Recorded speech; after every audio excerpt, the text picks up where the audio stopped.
Good evening and welcome to RPG Storytelling, where a bunch of chaotic friends enjoy an adventure of mythic storytelling. Before we jump into tonight's episode of Myths of Gaea, there are a couple of announcements that we wanted to run through real quick. To start off with, we've been hard at work redesigning the RPG Storytelling website, which can be found at rpgstorytelling.com. We're trying to include and provide as much information about the company, our services, the Myths of Gaea sourcebooks and campaign, and as much Greek and Celtic mythology as we can possibly squeeze in there, and so much more.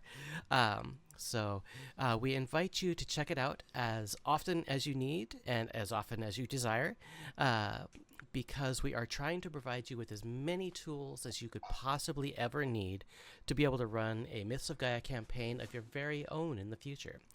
So make sure that you are jumping in there, checking it out as often as possible. We'll be writing frequent blog articles, definitely adding more and more mythology. Eventually, we might put up a whole members-only section for other things, but we've also got a link to our store on there, and we're just adding so much stuff. It's growing wonderfully. So announcement number 2. In November, we're going to be opening up our applications for RPG Storytelling to start hosting and producing your online streaming content, meaning tabletop creators and designers and other game campaigns who may want to share the fun and excitement of their games and their creations, but may not want to actually start their own channel or may not necessarily have the technical know-how to run their own channel. What we are doing is we are opening it up so that we can, as a company, can host your content on the RPG Storytelling branded Twitch channel. We'll produce your videos, get it, do all the streaming. We'll run all the backside things. All you have to do is just show up and play, or show up and talk. It's completely up to you what your content is. But we'll be opening up those applications in November for all of you to start sharing your wonderful creations with the rest of the world. And then number 3, starting with our, let's see, I just said that. I think I just did that all in 2 different things. So let me see. Yeah, I literally just put 2 different announcements as the same thing. That's wonderful. So one thing you can do to make sure that you're kept informed as far as when those applications and other content goes live on our website is to go ahead and subscribe to our website.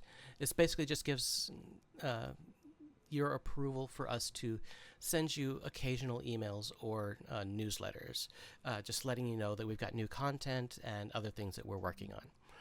They'll be very sparse, maybe once or twice a month at most. So we'll try to keep your privacy and your time well cared for. And finally, we will be down 1 player tonight as Kate, who plays Ari, our fairy rogue, is currently at home recovering from surgery. So we want to let Kate know that we love her very much and that we hope that she has a very speedy recovery. So, I think that covers all of our announcements tonight. Does anybody else have any announcements that they would like to share before we jump in?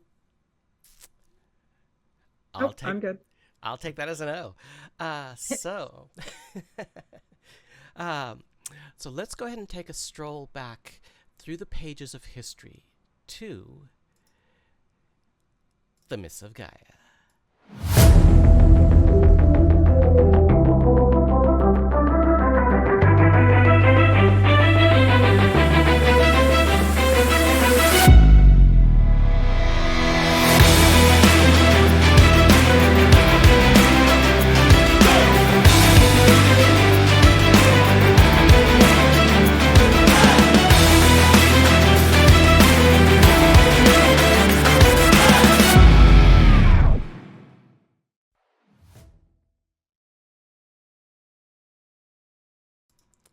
All right, welcome back. So, champions, aside from Katie, who wasn't actually here last week, or last month, I should say, let's have Saoirse, Arius, Gray, and Greer roll us some d20s to see who's going to tell the story of what happened in our last session. So that would have been our September That's a session. 3. All right, so we got a 3 from Saoirse, a 6 from Grayson, 15 from Arius, and what 15 do we have? as for me as well. 15 for you as well? All right. Mhm. So, Saoirse, what happened last time? I promise this isn't rigged because I'm the one who wrote up the fancy blog this week. I really did roll that 3. It's there on Roll20 for anyone. I don't think we show those live rolls off of Roll20 yet, do we? We're working on that. Oh well, I guess you don't get to see it this time. Anyway, last time. So at the end of the session before last time, the party. You're not coming through. Oh geez. Okay. Let's see if I can make this do 2 things at once. Coming through now? Yeah. Okay. 2 things at once. We're doing it. Okay. Looking at 2 screens. So, at the end of the session before last time, the party had been on the way to the castle to seek some royal help with some problems that they all seem to share in common. When suddenly one of their members, Ambelina, just randomly rushed off into another direction, into a cave. No one knew why. She seemed a bit flighty. It was a strange thing, though. So, having no real other thing we could do about this than to just follow her, the rest of us all just sort of followed after her. The other person who kind of ran off ahead was Val. He kind of raced off right after her immediately. Whereas the rest of us, we were kind of like, well, I guess we're going to follow them all. And when we caught up, Ambelina and Val seemed to be chasing a group of people. They disappeared through this mangled door and then into the cave even deeper. And we found them chasing this group of people. We could hear their voices that they were all talking. And then we heard one of them mention a fairy. We didn't know what all that was about, but we knew Ambelina was going to get herself into some trouble because she seemed like that type. So we kept following closer, and suddenly we caught up enough to see that Ambelina was rushing in to stab someone. Some kind of bandit, maybe. It didn't seem like he was important, but like we said, she was getting herself in trouble. So, obviously we had to kind of step in there and make sure this person didn't kill themselves. Ambelina doing whatever it is they were doing. Then things got worse because suddenly there was this deep voice that rumbled through the cavern and was like, hey, this isn't actually your mission. You have to come back. And it snatched up both Val and Ambelina and they disappeared. There was a couple of our party members that recognized the voice and knew who that was. So the secret to who that voice was is on the blog if you want to go check it out. If you don't want to be spoiled and just try to remember with the rest of us who either do or don't know that, then cool. So the bandits weren't too happy about being stabbed, but then the person who did it disappeared, so they attacked the rest of us instead. So with the help of the person who they'd been chasing, and then the rest of us who were still there, we beat up the bandits pretty easily. The new person turned out to be Ari, a little fairy. She's pretty cute. And she was pretty happy for the help with the ferret. Ferret? Where'd that word come from? The bandits that she was in trouble with. I had a long day. It's fine. I'm fine. Let's just move on. Now I've got the image of ferret. A ferret with wings. It's now canon. You must not Ferret rule is it out canon. knowing her character. The bandits had a No, this ferret isn't- that they sicked on This us. isn't moving on. We're moving on.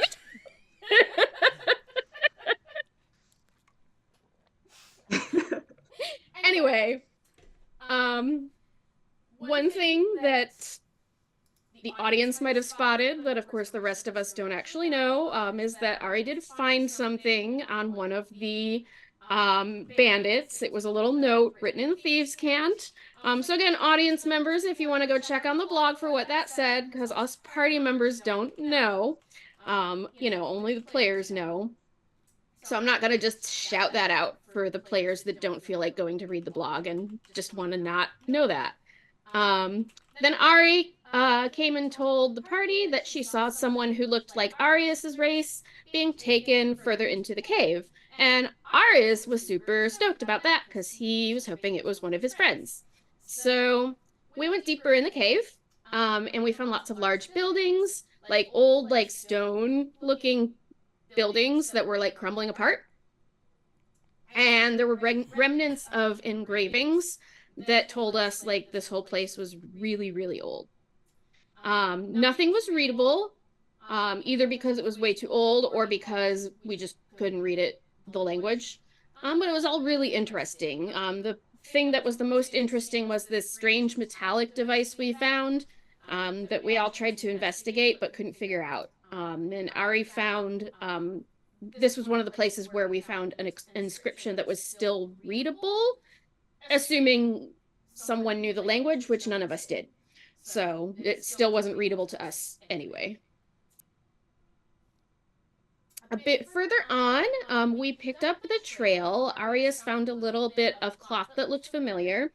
And then even further on, we found this human-looking, humanoid figure statue that was wearing strange-looking armor, a kilt, and a very realistic longsword carving on it.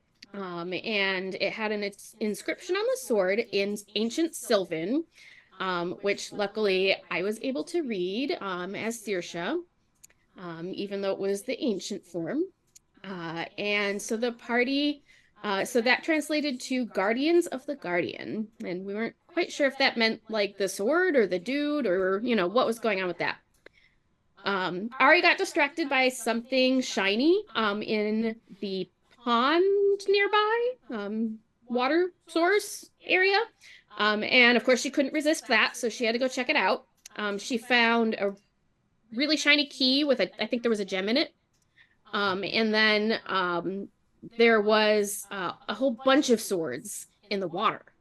And it turned out that the swords were unusually light. So even though these swords were actually longer than she was tall, she was able to grab a couple of those and bring them out for people who wanted to see them and have them. They were incredibly sharp. She hurt herself a little bit on one of them, but yeah, Saoirse was able to take care of that. We were able to find some matching scabbards, so no one hurt themselves after that. And then that was about where we left off, was we had just put that all together and we were about to go get ourselves into the next section, doorway section, to hopefully find Arius's friends. Mm-hmm. All right. Thank you for that, Saoirse. And for your beautiful retelling of what happened last week, you now have a D10 inspiration dice from the DM. So, and just as a reminder, there is a pool of, I think I said it was 4 inspiration dice that you champions can share amongst yourselves for fun, glorious, beautiful, tragic things that just make you go, wow, that was really cool. Let's reward that. So you guys have 4, and those are also D10s, and you have to use it during that session. It doesn't roll over to the next session. But the next session, you'll have a whole new supply of 4. So it'll just continue that way throughout the rest of the campaign. So I just wanted to remind you that those are there for you guys to reward each other. All right, so jumping back into our game. So I have our map up on Twitch, so our glorious audience can actually see what you are seeing.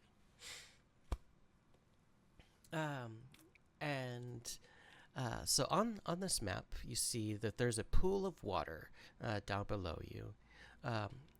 Ari, Freya, Saoirse, Gray, and Arius are up on the next level. Greer, however, is still down on the lower steps. For Greer to get up there, you're going to have to find a way up, because there's a little bit of a jump to get up there. So what would you like to do, Greer? How would you like to join the rest of your party? Show jumping. You can certainly try. Or you can take the easy route and just take the stairs. I get a running leap at it. Okay, go for it. And Go ahead completely and, fail, probably. Go ahead and give me an acrobatics roll to see how well you jump.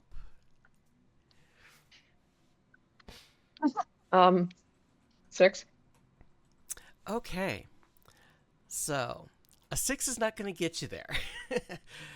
So you take this running jump, leaping from this lower corner, just up the stairs from where you are right now, over to this upper ledge where everybody else is.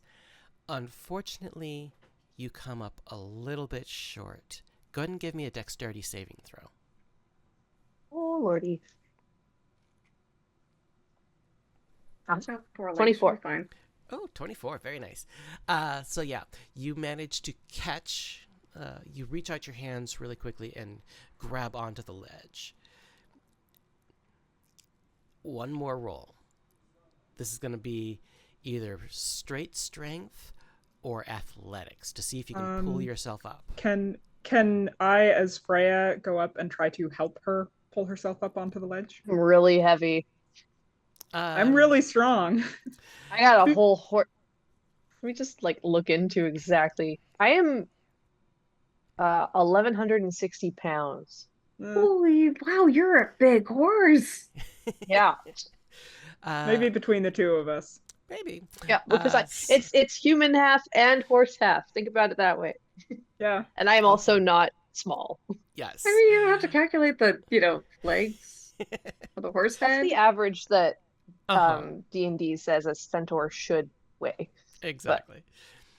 All right, so you can either roll your own strength or athletics check, or you can Doesn't give matter. the help action to Greer. I think Oh, I'm gonna go ahead and roll my own.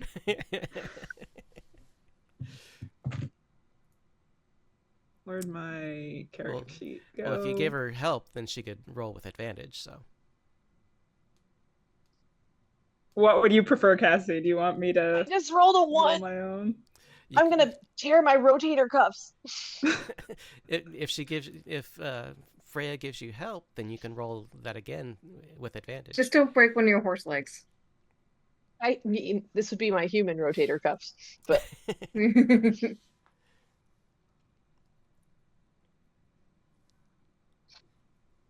that's better. Am I getting advantage? You're helping me? I can either advantage you or I can roll my own and use my athletics bonus. Mm-hmm. Okay. Are you pretty athletic? I have a +6, so yes. Yeah, You are slightly more than me. What if you roll your own and I then stand there and shout encouragingly and point out good spots for hoofed feet? Because that's something I would know. Mm-hmm. And I can cast guidance on Freya so they can add a D4 to that roll. Yep, go for it. Cool. I'll take it. All right, so Freya rolled with advantage, and Greer, what was your advantage roll? Well, one of those was a 20, so 26 plus 4, that's 30? Nice. So we were going with either her roll or mine. Well, because Saoirse and Arius are also helping, each of them helping each of you, so Yeah. So one of My basically first you roll both was a have 1. advantage. Yeah. So what's your second roll? Okay. My second roll was 10 plus athletics, so 14. 14. Better than 1. And a 30. Between the 14 and the 30, it's a little bit of a struggle because Greer is quite heavy with all that Yeah. that horse part of her. I'll loop some rope around the Work out. horse part and haul. But between the two of you, you're able to get Greer up onto the ledge with you. So Sirius is just gently speaking the whole time. You've got it, Sirius. Yes, just put your hoof there. Flex those muscles. I can do it myself. No, just kidding. I can't do it myself. I need help. I got you. I got you. Don't worry. Okay. So arriving up here on the ledge with It's a bad everybody time to else- mention lifting dead weight. Freya is going to just kind of pat Greer on the back once she's up. Got Or was it. that A little technically a bit of a tail deadlift? swish, and I keep walking.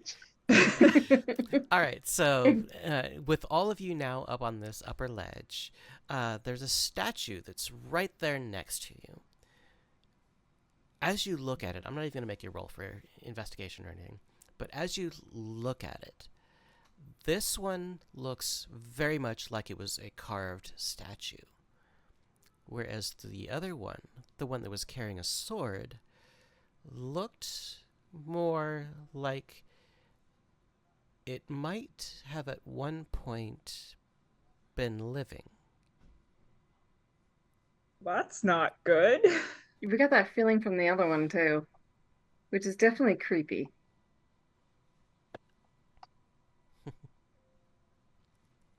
I don't know. Can I make it any sort of like, I don't know if it'd be a history roll or something to know how you would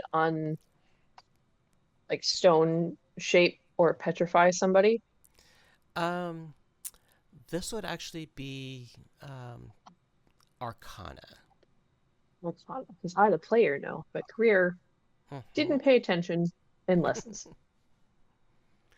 Arcana 8.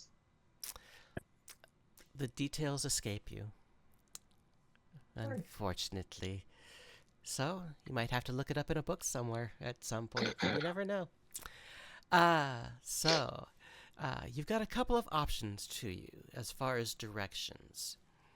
You can stay on this level, and across the way you see what looks to be an opening or another passage that may lead deeper into these caverns. Are you talking over here? Yes. Okay. Alternatively, you can go up the staircase right there in front of you and see what you can find up there. Well, at least in Arius's case, since his whole concern right now is finding his party members and not necessarily exploring, that's very far down the line for him. Mm-hmm. He would like to attempt to do any clues or anything at all in terms of what direction the bandits might have gone with his potential friends. Okay. Go ahead and give me a survival check for tracking.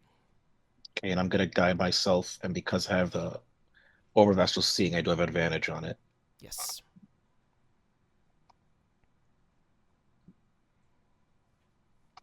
Man, even with that advantage, I rolled a 9. So let me just add my D4. Okay. Can I look for footsteps in any Right. direction? That's actually what he's rolling for right now, is to Oh. I try got to find that. an 11 total. All right. You see the path ahead of you, leading towards that passage, seems a little more disturbed. You can't really make out specific footprints or anything, but you do see scuffed dirt and displaced dust. I kind of got that a little bit backwards. Scuffed dust and displaced dirt. That would be here, sorry. Yes, that Okay. is correct. And that it kind of looks like somebody was like shuffling their feet, so you kind of have those little track marks. but it looks like it's pointing towards that passageway. Okay.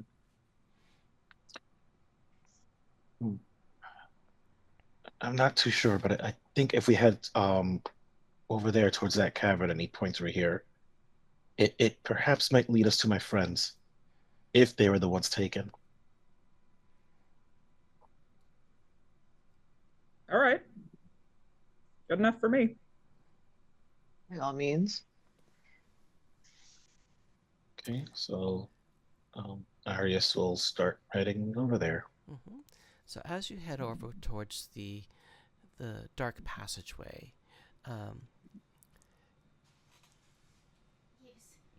everybody give me a...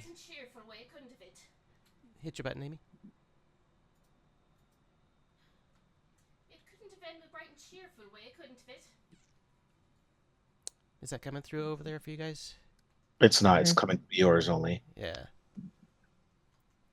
The meat symbol is still on Amy. Yep.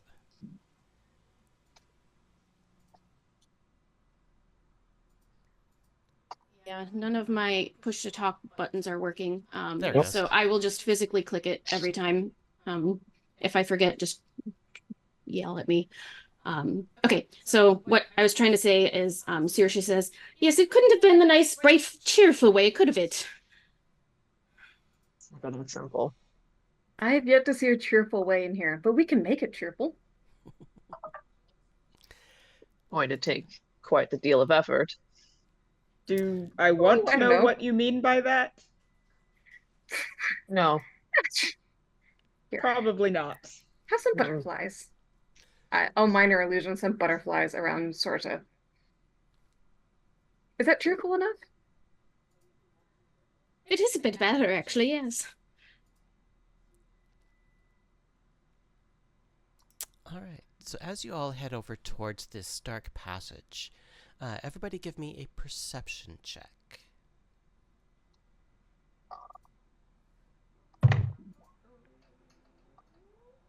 24. 14. Okay. 17. My rolls have just been terrible. 7.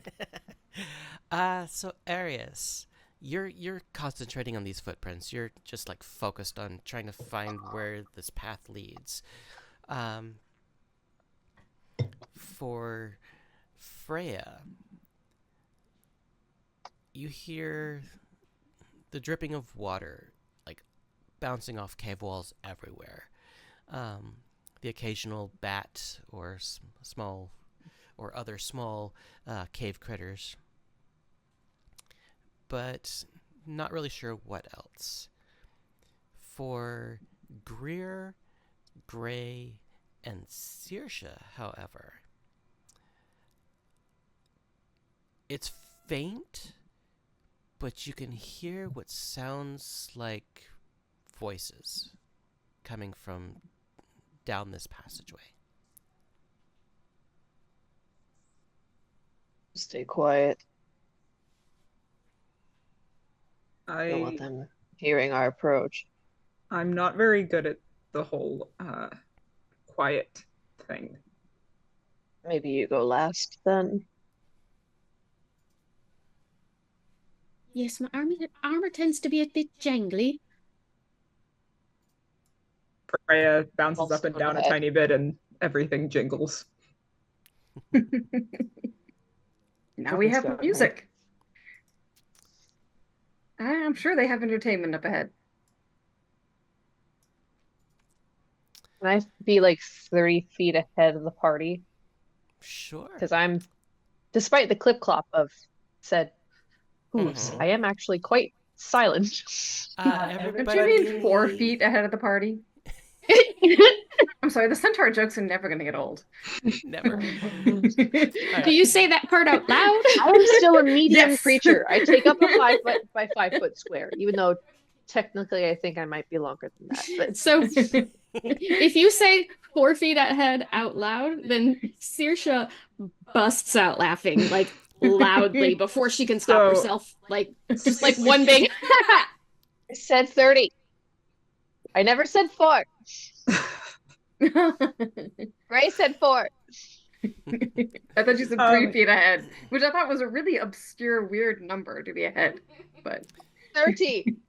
So do you still want me to go last, or 0. should I Yes. go first with the big shield?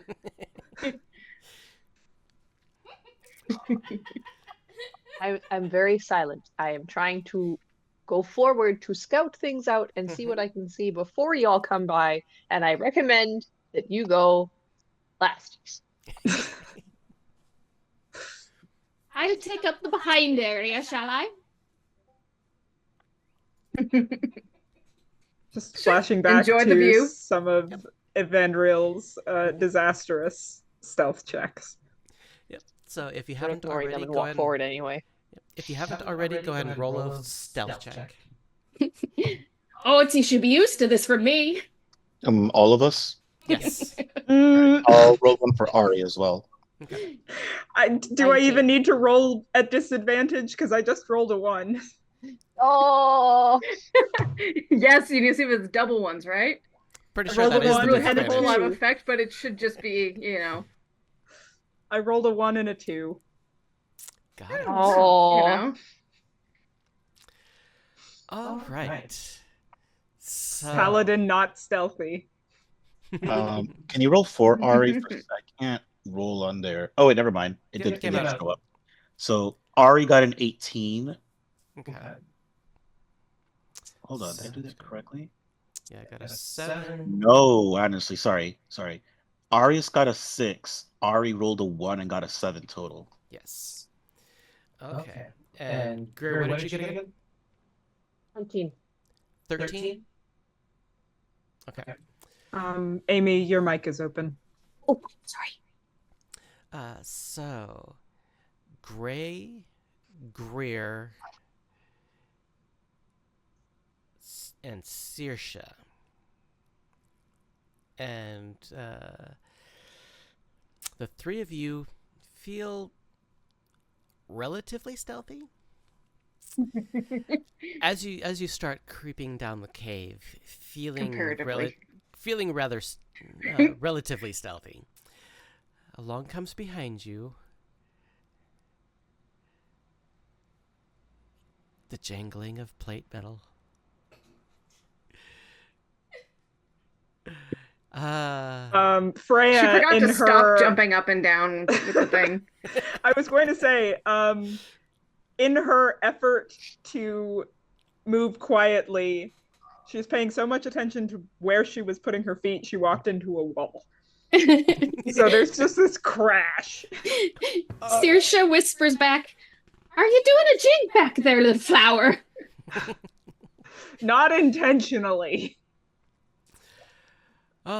This is going to be so much fun. I'm going to enjoy all of this. So we've got the jangling of plate metal. We've got a concentrating druid banging into walls because he's watching footsteps too much. And then a fairy who's just flying backwards, not even sure where she's going. But as you come down the passage, this is going to be a fun map for you all because I've set up some beautiful dark vision in place of torches, since none of you actually have dark vision. So you'll So notice, statistically improbable. right? Right? It's the first game I've ever played that nobody had dark vision. But I so do have produce flame though. yes. So what I did was I set all of you up with Amy, Mike. So I set all of you up with a dark vision counterpart, so I don't have to keep lighting torches for you every single time. So it goes out 40 feet like a torch, and then after 20 feet it starts to dim. So you should see that effect. But let's get you all onto Did anybody the map. think to bring a torch? If you Arius has chose produce flame. the basic supplies at the beginning when you're character creating, you should have a torch. Yep. But for this map, it's not going to matter too much because as you start coming towards the end of this dark passage, where you are is on the left side near the top third of the map. You kind of on the very I see edge me. of the map. Mm-hmm. I only see me don't see anyone and else. Freya. Is that where Yeah, I we're don't see supposed anyone to? else I just see either. me. I see darkness. My old My friend. old friend.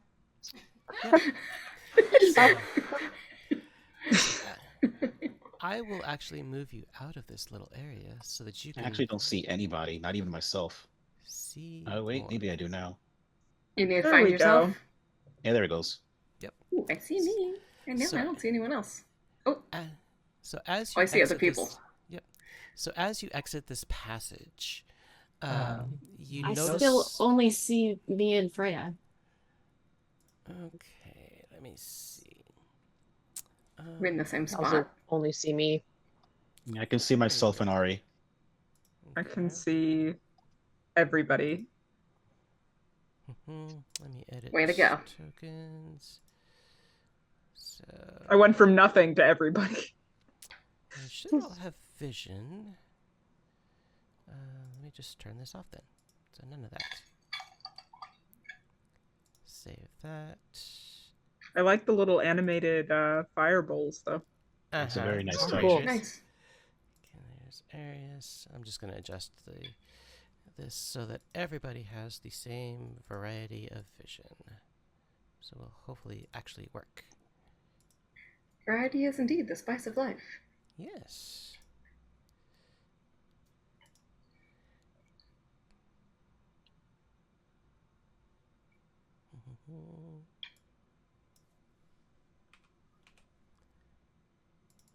Come on. Work with me here.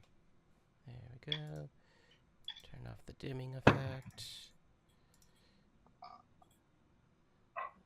Gray. Let's see. Make sure. Sorry, we're messing with your carefully Oh, set up. It's all vision. good. This is all Yeah. a learning game, so. If it helps in the future, we do have torches and an ability to light it, so Yeah. we can use it. We can do the old way and just everyone lights their things. She wanted to be lazy and just have preset amount of dark vision on everyone so that each time we asked for torches, it was already there. Mm-hmm. Um, Let's see. One more. But at least you won't hear, but I have dark vision every time we go into. Right. All right. So, are I've you never able to said see that. each other? Are you able to see each other now? Nope. no. Weird. Try refreshing Oh roll wait, 20. everybody should refresh maybe. Yeah, try refreshing your Oh, yes. pages.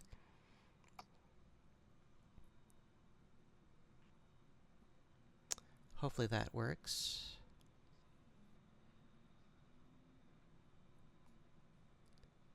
Let me see. Make sure the page is set up properly. No. Nope, I still see just me and Ari. I just see me. All right. Let me turn that There's back some for some on. reason I think it's only letting us see the characters we control. I can see everybody. Oh, it's possible. Oh, there we Ah! go. Oh, Now there I we see go. them. Yep. Had to turn the daylight mode back on. All right. So much for dark vision.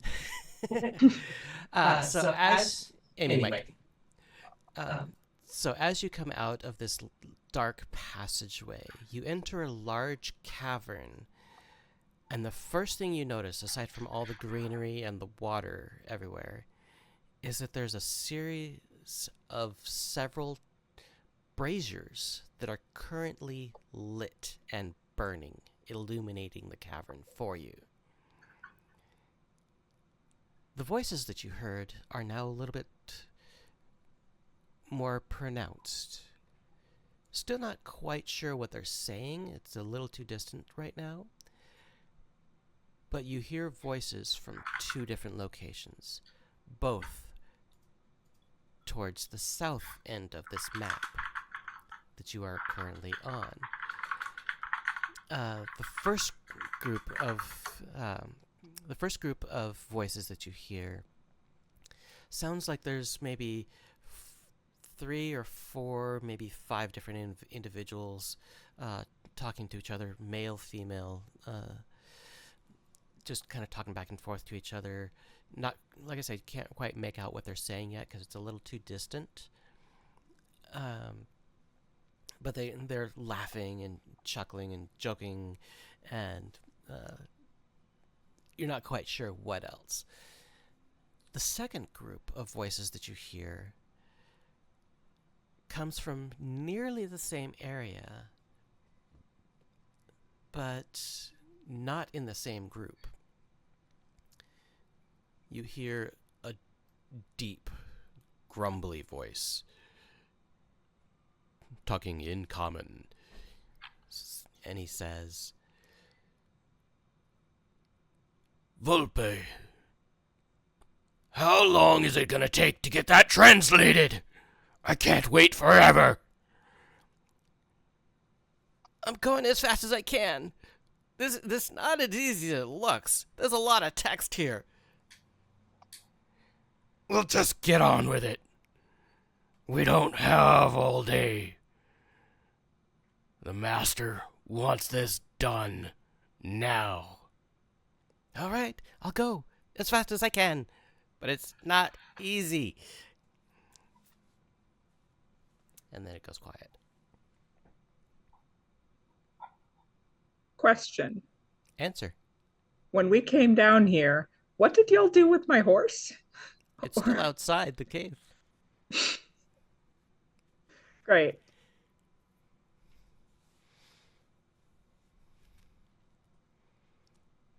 Room for me. Is there not room for a horse? Well, you have arms and hands. The horse does not. That is fair And you point. understand climbing up things, like slopes. Explain that to a That's true. horse. Yeah, you Well, have an they- IQ Debatable. of, you know, They could- a normal Or- adult human. They could do it in Cherish. Skyrim. Cherish can climb stairs. She knows stairs. Yeah. Stairs is Skyrim one horses famously climb mountains all the time, so Yep. Precisely. Yeah. Roach stairs, from The Witcher. yeah. Stairs are one thing. Climbing down boulders that are very large and not really any footholds, not quite as easy. Would you rather have left her outside or have to leave her somewhere in the cave if you go through a passage she just couldn't fit? Yeah. I was just wondering. Yeah, I figured while you're in the city, you won't really need a horse much anyways. So you could have just left your horse, your mount back at the stables. Hmm. It's up to I you. just know that I had him with me Mhm. when we were headed up to the castle. So Yeah, so right near the entrance to this cave, this cavern system, there was a bunch of trees, so you might have tied them up to a tree or something, so they Okay. didn't get lost. So we'll play it by ear and see how it goes. I don't think we remembered you had the horse with you, so I don't think we Gotcha. specified what you did. Okay. Okay. So, what would you like to do with this large cavern that you are currently standing in that is fairly well lit? That we did not approach stealthily at all. Right. They don't seem to be paying us much attention, either out of stupidity. Oh, I guess I should be in character. Yes, they don't seem to be paying much attention. Either they're daft or, well, Busy. I guess too busy. Yes. They're scholars. They're translating things. Not assume that they'll remain oblivious forever. What's our plan? Do we off them, or are we trying to talk to them, or what's I love your level of violence that you're willing to jump to immediately when meeting people. Yes. I'm They glad have you not didn't done quiet that's- when you met us. They have not I'm done not anything to us suggesting yet. either of them. It was a question posed to everyone. Although I suppose if we find his friend up there among them, you know, I mean, by all means, I'm not fine for like murdering people No. when you meet them, but usually there's a good reason or a benefit to it. I would suggest either way we first speak to them. If they have my friends, we can potentially get out of this non-violently. If not, it'll come to whatever it does. And if they don't, we can ask questions.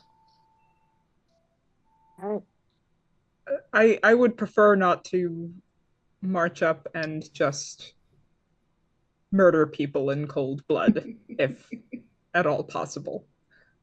It's I don't know not why what they I say was that. Blood trying is to technically suggest. warm. Do we see how to get there from here? Because that pathway is kind of destroyed. Is that just Is a stream? I think it's just a stream. We could probably ford it. Give me a Or can we go perception through check. here, like along the wall? Yeah, give me a perception Sure. check. Everybody? Whoever would 24 like is my to. lucky number today. Good number. I have a lot of those. 17. Okay. 15 from Just Arius. okay. 16. Okay.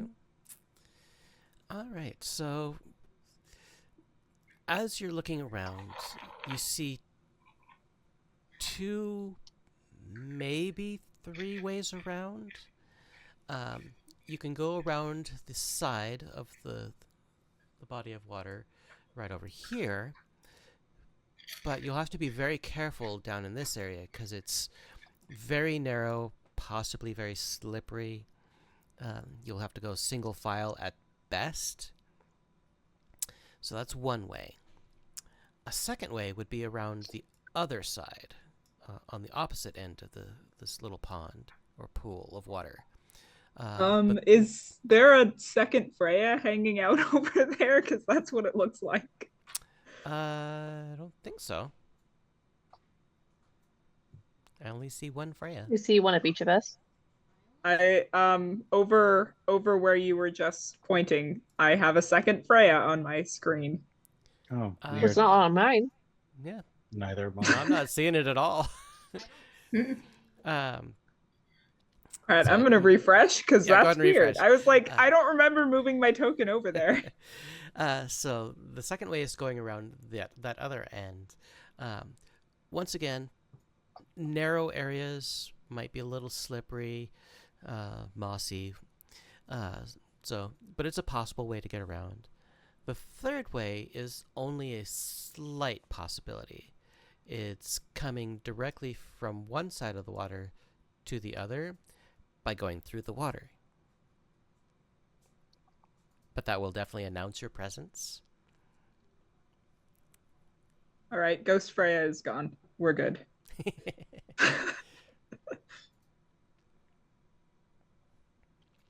So which way would you like to go?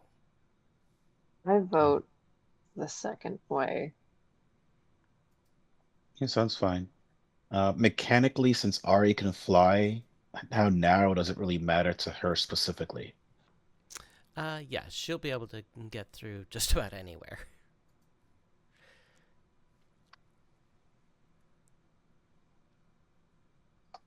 So we've got one vote for the right side of the map. Yeah, we'll go to the. Arius will vote for the right as well. Okay. Less perilous is definitely preferred. Definitely. Works for me. Okay. So as you all head over there, and I'll go ahead and drag you over there just to make life easy.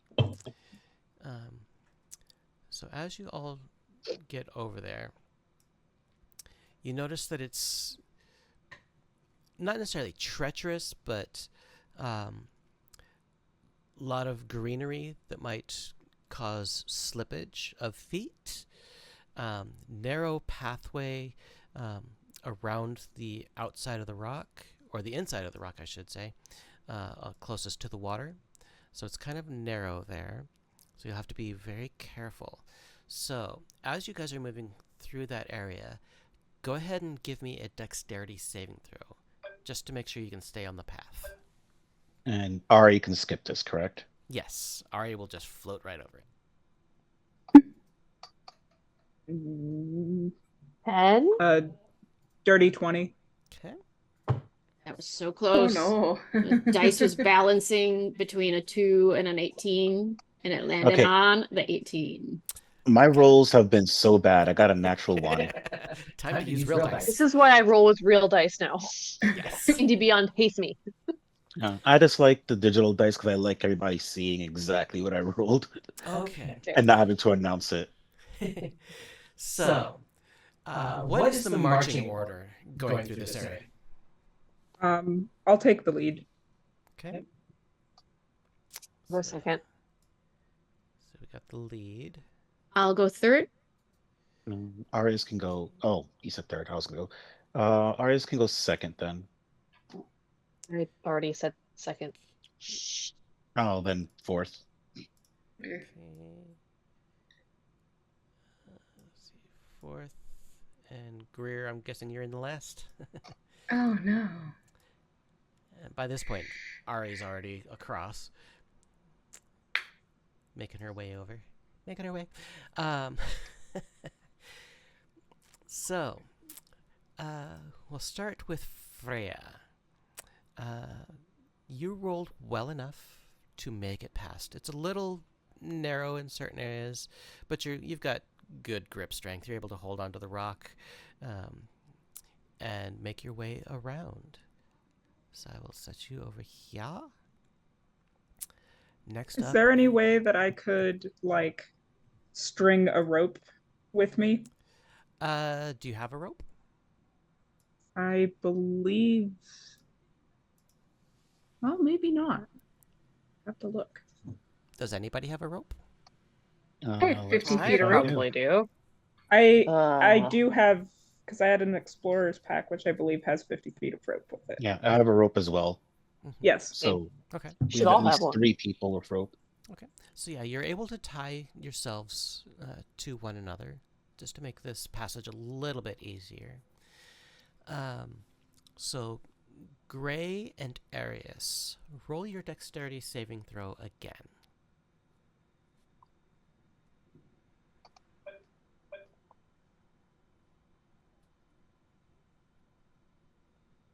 It's not much better. I got a 5, but it's not in that one. Okay.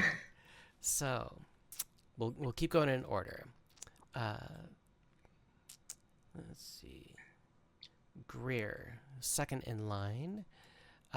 You managed to get around relatively easy.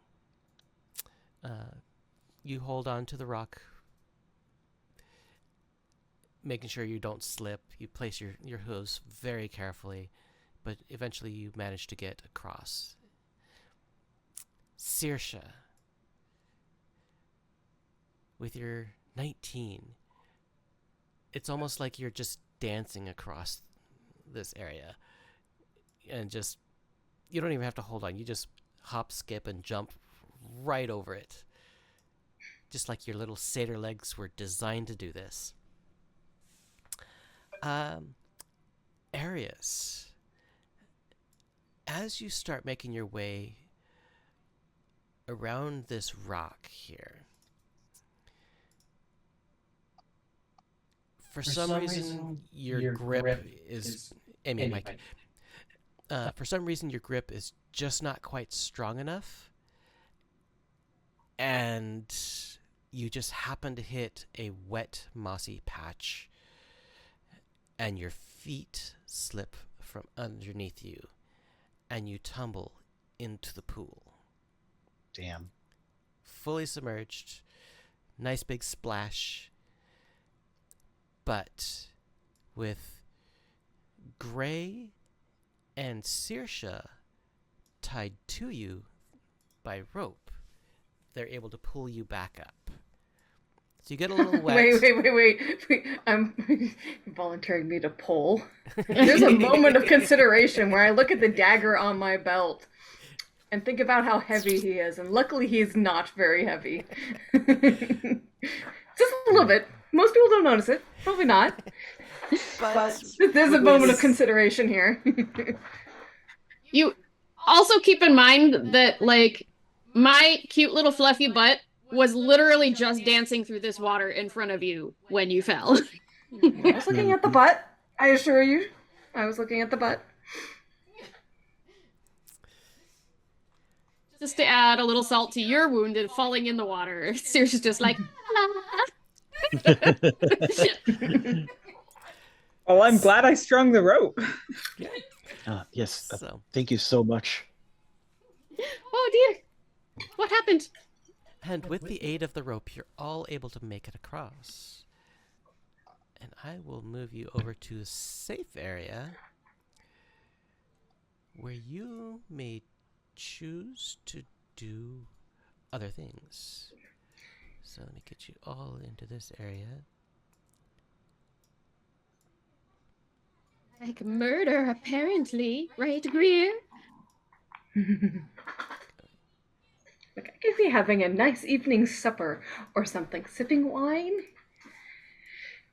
No, I'm in a cave. So now that you're I over don't have here, much else to say about that. I'm just in a cave.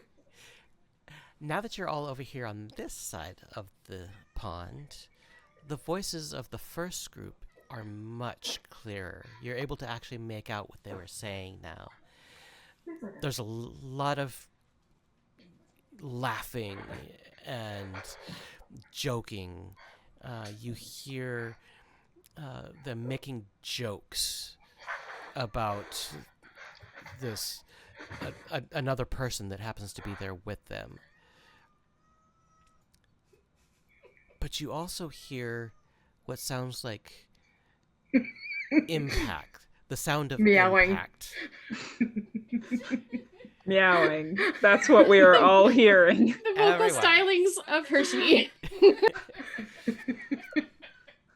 So you hear the sounds of impact as fists and feet make impact against a semi-solid object or Are they creature. beating the snot out of someone? Could We be. should probably stop that if they are. Just why? Maybe 'Cause their it's- target is deserving. Well, we should find that out then. For sport or not? Something far more violent. And up the There's stairs. something far more violent than punching somebody. I mean, I guess that is the baseline that you Meaning- start at. Now, Danu's not opposed to punishing those that need it. But, she's the one that determines that. Either way, we should take a look. It could potentially be my ally. I agree with Saoirse. Oh yes, let's be the judge of who needs punishment. No, Actually, no, the dear, whole- not me. Yeah. My goddess, Danu. She's the one that determines who deserves punishment. It is not for us to judge. Oh, I'm Just judging. gonna peek I'm around the judging corner and have a look. harshly. While they're debating. Okay. Got it. Mm, All right. And as you get past these stairs here, you hear the deep, grumbly voice from the top of the stairs. Still making derisive comments to this other person that he was talking to originally, trying to force him to go faster than he's capable of. And then you hear him say, "You leave this area and you die. Now don't leave. I will be right back." As he starts to descend the stairs, coming up behind your group.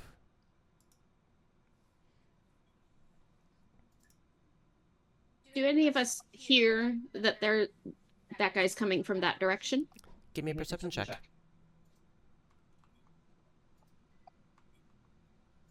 13? 19. What's a 24 get me? Well, let's see. Ari got a 20, 30, 20. Mm-hmm. So, for those of you that rolled higher than a 12, you definitely hear this large humanoid creature coming down the stairs behind you. As you turn around to see him, he stands maybe 6'3", pale greenish skin, large tusks coming up from his lower jaw.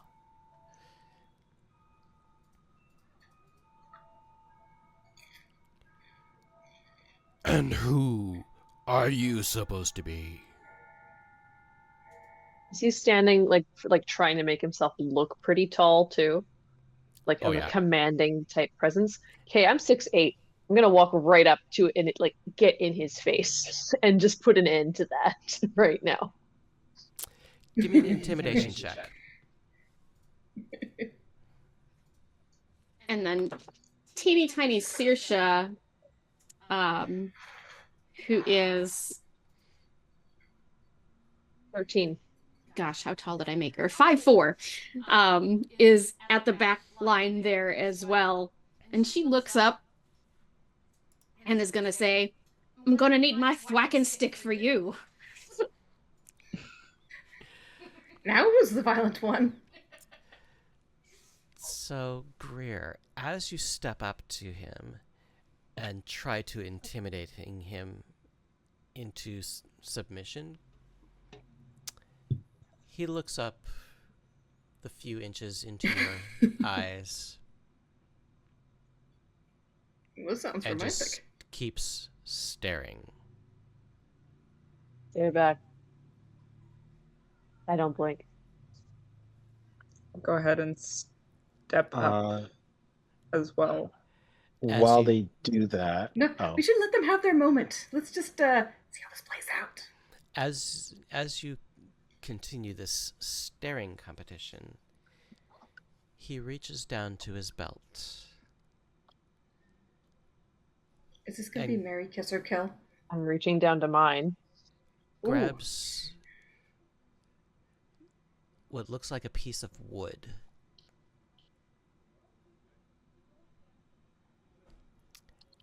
And quickly, very quickly, that wood is poking you in the throat. Not piercing, just poking.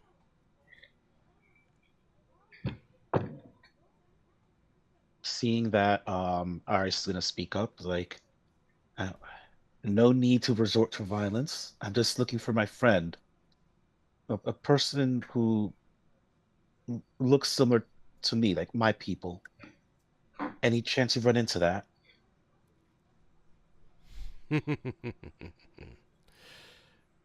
Well, it seems like you've come to the right place, little one. And from behind you, Arius, you hear the muffled moans of a creature. Okay,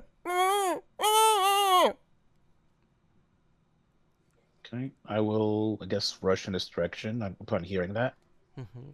As you round this corner, you instantly recognize that this muffled voice is coming from Yorin, who's currently bound and gagged and surrounded by 5 bandits.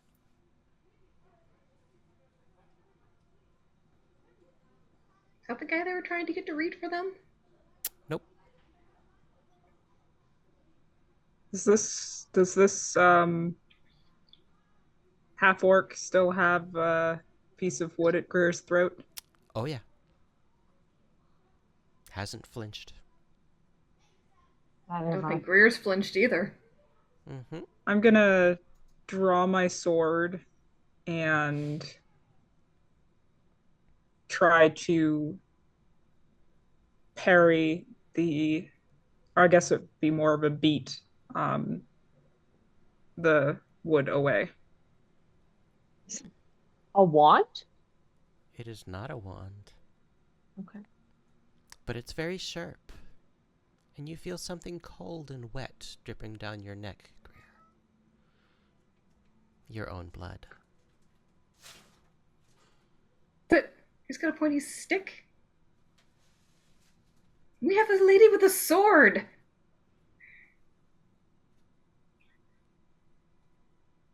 There, one more moment. This You won't have a throat. Look, piece just of wood is maybe 6 inches long. Okay, it's a long piece of wood. It's really intimidating, but it's not as intimidating as a lady with a sword. Is he planning on splintering her to death? I agree. Our friend over there is much more intimidating than that. Let my friend go. We can all get out of here without anyone having to get into a fight.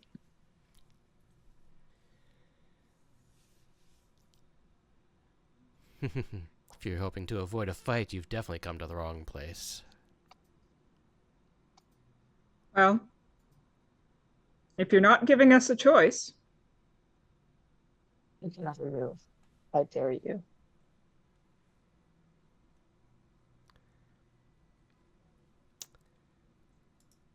All right.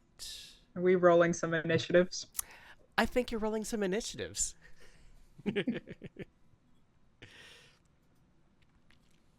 So let's see what we get. 19. Okay. 17. Looks like this is where I'll be getting my natural one out of the way. Oh. Get it out Yes. right before attacks, right? Arius got 13. Ari got a natural 1 for a total of 5. Got it. All right. My nat one was a total of 2. Okay. All right. So I got 13 for Arius, 2 for Saoirse, 7 for Gray, 19 for Greer, 17 for Freya, and 5 for Ari. Perfect. All right. Let's have some fun. All right. I'm going to zoom in a little bit so we can actually see this map a little bit better. All right. So, first up, one of the bandits. He immediately pulls out a dagger and steps over to Yorin. Holds the dagger to his throat, but otherwise does nothing else. Next up, this one's going to stay put for the time being. Same with that one. Another bandit down here by the campfire is going to step in front of Yorin, playing the part of a protector, but also a prison guard, essentially. Next up is Greer with Freya on deck. I never moved my token, but I assume I would actually be in this square because I had walked right up to him. Yes. Okay, cool. He's got something at my throat. I'm going to draw snake eyes and slash at his. Okay. So that is a dirty 20. Sorry, not nat 20. Dirty 20. That will hit. That will hit.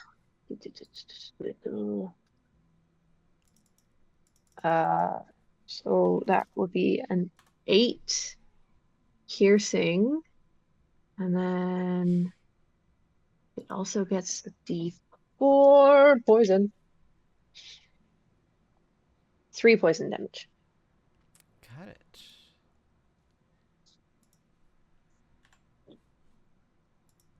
And I don't have a second attack yet, so that is my turn. Sounds good. Let's see. Do something real quick. At least I don't think I do. Alright, where'd this go? Okay. Alright. So, anything else, Greer? Do I have bonus actions? Nope. I am finished. Alrighty. Next up is Freya. All right. I'm going to step up to attack this guy. Mm-hmm. And use the activation phrase for the sword, Kumacht Danu. And it transforms into its real self. Okay.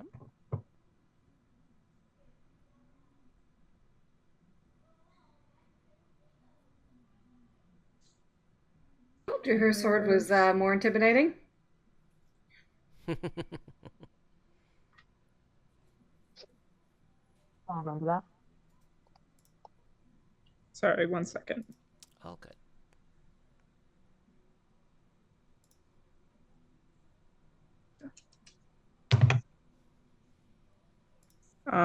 How about a 16 plus 7? That will be a 23 to hit.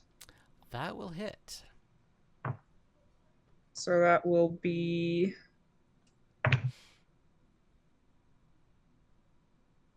8 plus 5 slashing, which is 13 slashing and 2d6 radiant. 13 slashing and 11 radiant. All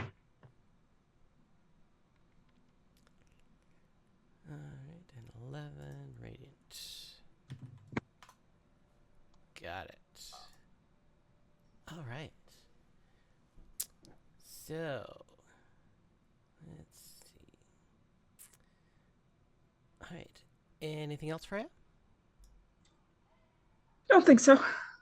Okay. That one's going to stay put.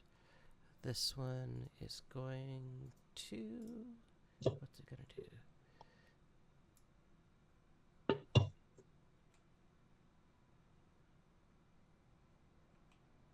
This one's going to rush up to you, Arius.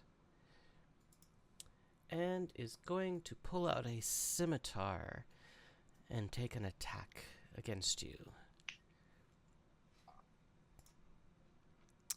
Let's see, what do we roll?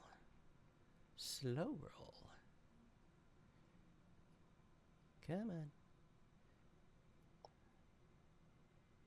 Come on, behave. Slow computer night. Never. So that's a natural 20 Oh. Well, damn. for,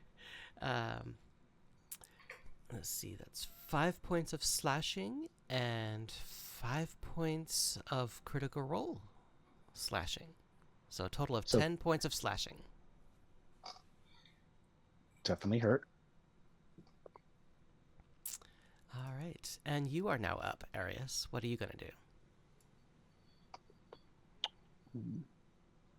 Well, now that something came up to me, it's a bit different than what I was going to try before. Give me 1 moment. Mm-hmm.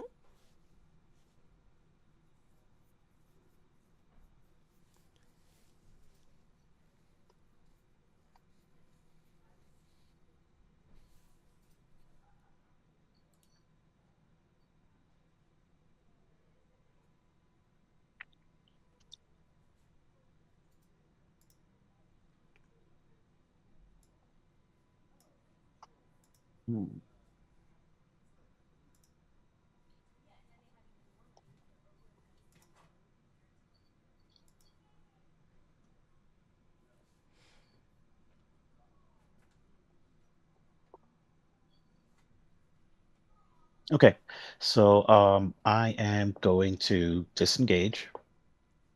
Okay. And move back over here. Arius is going to hold up his orb of seeing and attempt to wild shape, but his orb of seeing accidentally slips, falls on the ground, explodes into what looks like a million stars that cover his body. and he will, for the first time, activate his starry form Okay. in the archer form specifically. Okay. So what that will do is I'll put it up. So the disengage is an action, correct? And Correct. starry form is a bonus action. Correct. Got it. And hold on.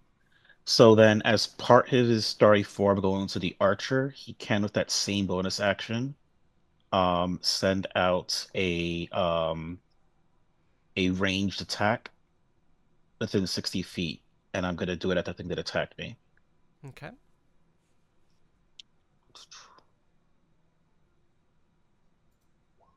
Does an 11 hit by any chance? An 11 will just miss. Damn. All right. Continue my theme of really shitty rolls. And I'll end my turn there. Sounds good. This one will come out to play as well.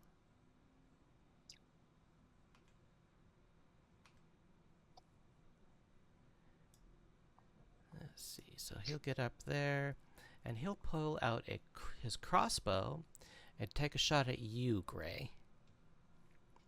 I'm insulted. I don't know why. So that is a 19 to hit. And it does 3 points of piercing damage. Ow.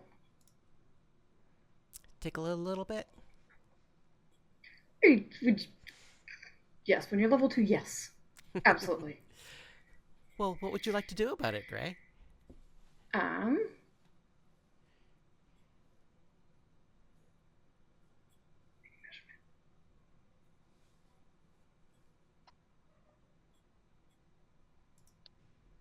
am going to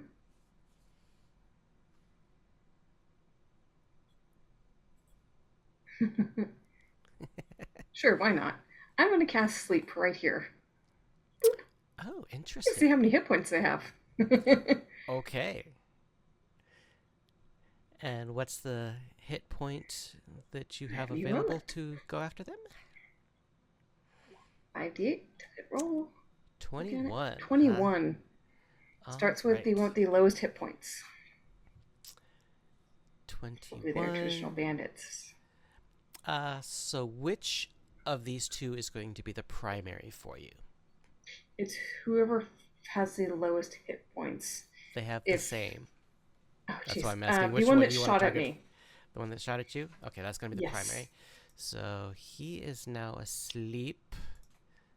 Let's see. Do I have a sleep? I don't think I have a sleep. So for now, I'm just going to put a little pink dot on him to say that he's asleep. The other girl, still standing. I almost stepped back. Missed it by 1. No offense, but missed it by 1. Tragic. Do I have Anything anything I else? can do about that? I don't think I can. No, my appropriate advantage does anything. No.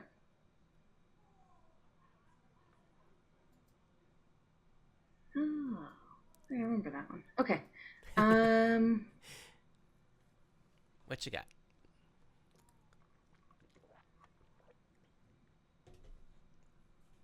I'm just reading my class ability. Okay. I have no bonus actions. Not yet. Okay, sounds good. So, any movement or anything? I took a step back. Okay. Back into the crowd. Sounds good. Ari. What is Ari doing? For Arius? What's Ari doing? Sorry, I forgot that I'm controlling that person.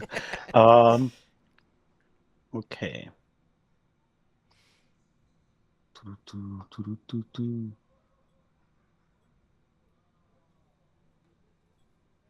Oh, damn, okay.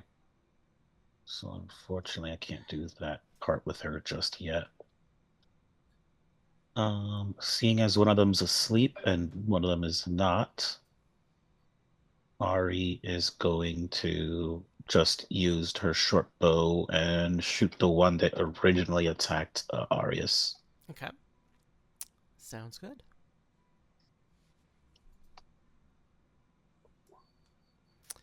A 12 will hit. For 9 piercing damage, no sneak attack because it doesn't qualify right now. Got it. And then she Is still standing. Suppose where she is the safest spot because she can't go further back without incurring the wrath of the half-orc. So she'll actually hold on. I can Is just she go up level here. 2? She can aim, can't she? She just can't move if she aims. Yep. No. Sneak attack I dice. don't think I got steady aim yet. She is level 2, but she doesn't have steady aim. Steady aim might be 3rd level. Yep. Yeah, I'm pretty sure. Either way, I just made her go up here instead, and I'll end her turn. Sounds good. Next up, another bandit comes out from the campfire.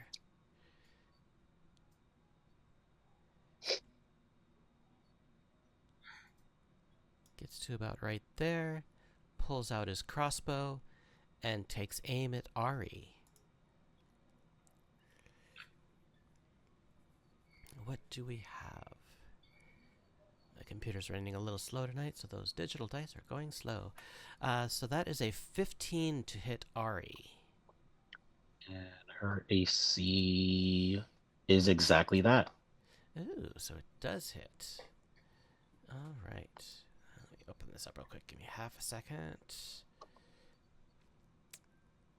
There we go. I'll be right back. Okay. So I can input the damage taken by Ari. So Ari takes 9 piercing damage. So Gonna hurt.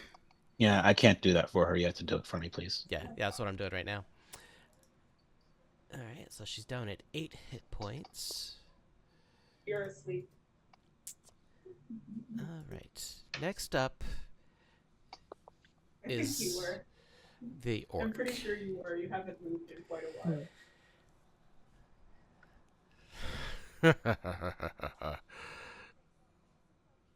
Those puny attacks kind of tickled.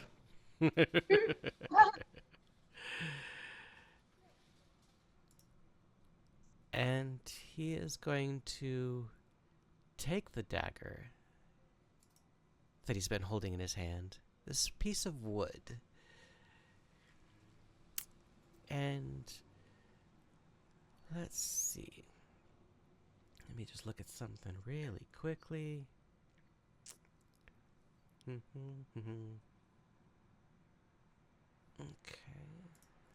Let me see. Alright, so let's go with this.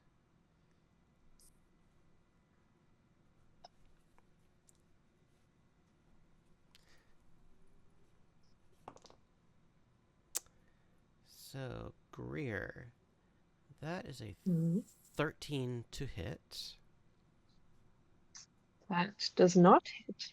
Oh, so very lucky for you. Mm-hmm.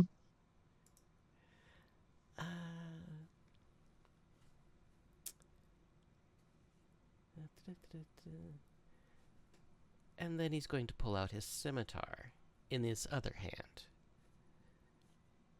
and make an attack with his scimitar. Let's see what this one is. This is an 18 to hit. That might hit. That might hit? Yeah. Well, that one's going to do 7 points of damage. I'll tickle too. 7 points of slashing damage. And then he's going to use the little piece of wood again and go for another hit.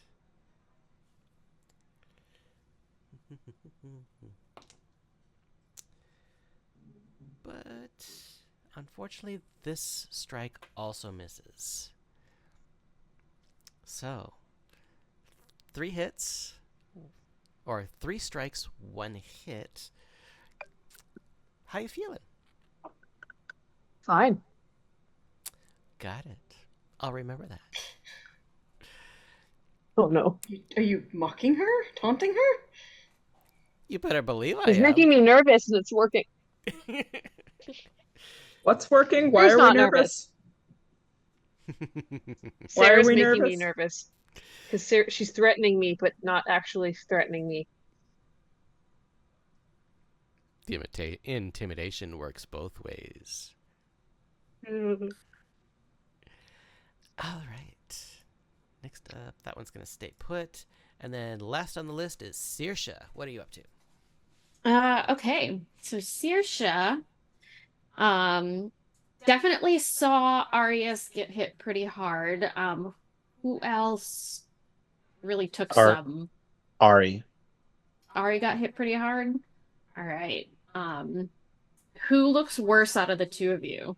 They both look pretty much exactly the same. You would have to be really, really, really good at medicine to tell this very, very slight difference between it. Mm-hmm.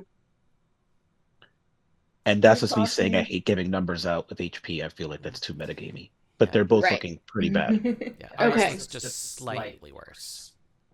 Okay. And Ari could possibly hide next round, saying that she's not even here. You know, might be wise. Yes, this is something that Saoirse probably maybe caught a tiny peek of last time. Okay, so Saoirse is going to say, "Oh, oh my, oh my," and she's going to get up on tippy toe, or maybe do a tiny hop if she has to, so she can give you a small kiss on the cheek and say, "Oh dearie, got to fix all this, don't we?" And then that's going to be I'm going to do a cure wounds for that one.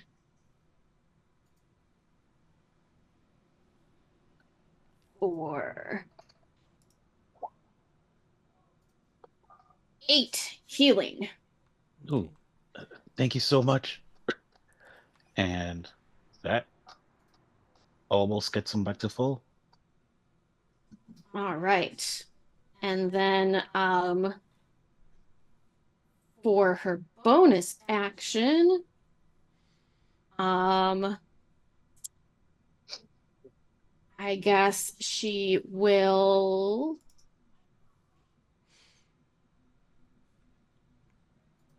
not do much, because I don't know what to do for bonus actions with this character. Not a whole lot right now.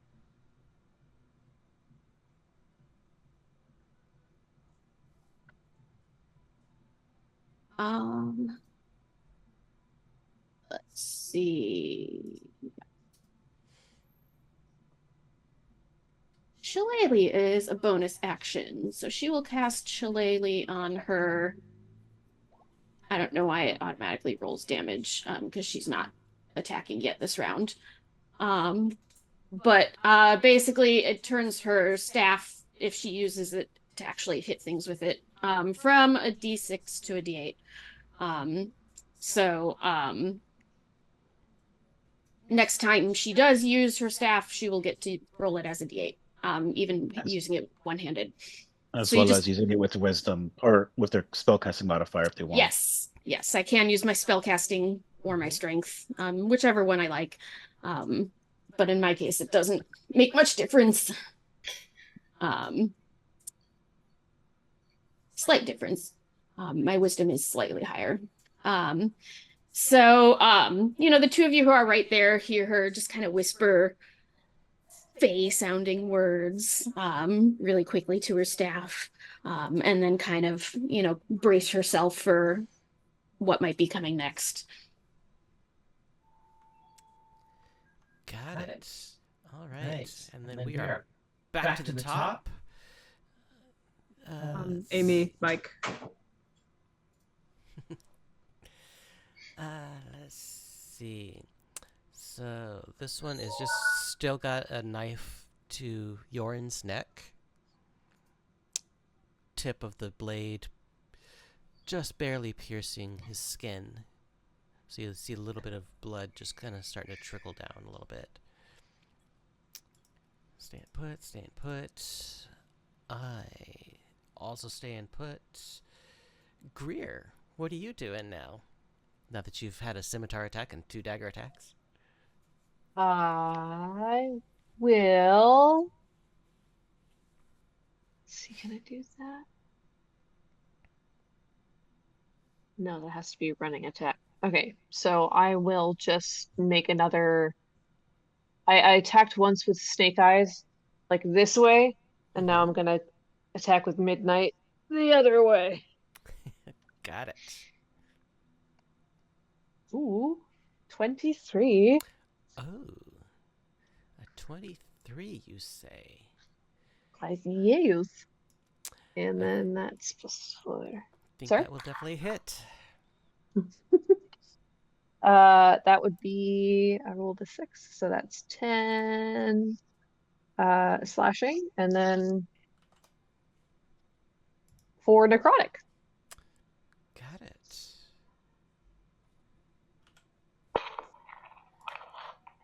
Sounds good. Anything else? Look at him go.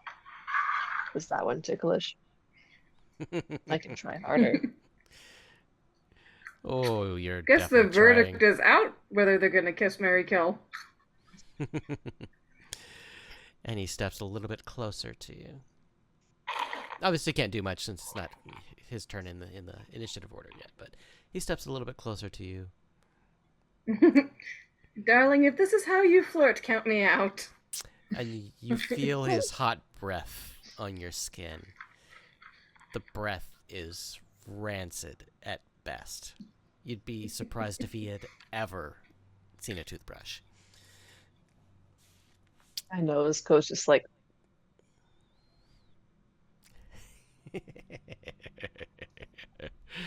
Oh, you are such a fun plaything. oops. Freya, what are you doing? How is this guy looking? Still doing okay. Okay. I'm gonna see if I can change that.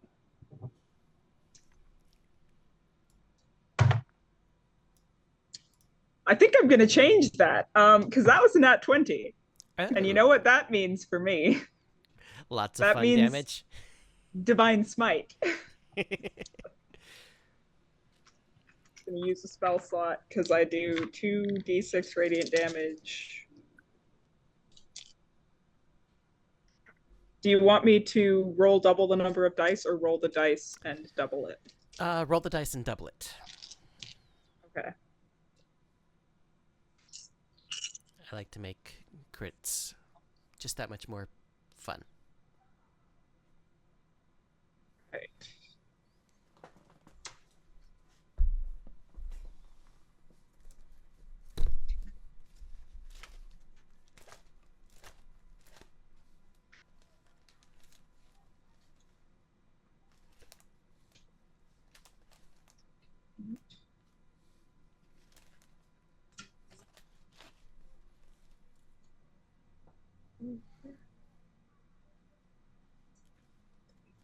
Plus 5. 41 points of damage total.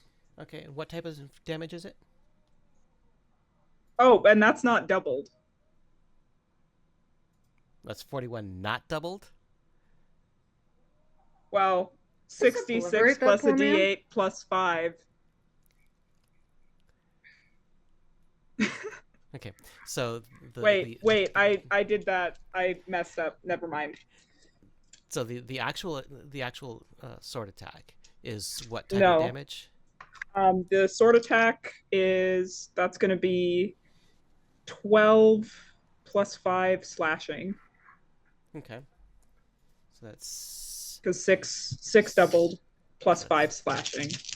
And then this is the radiant. 17.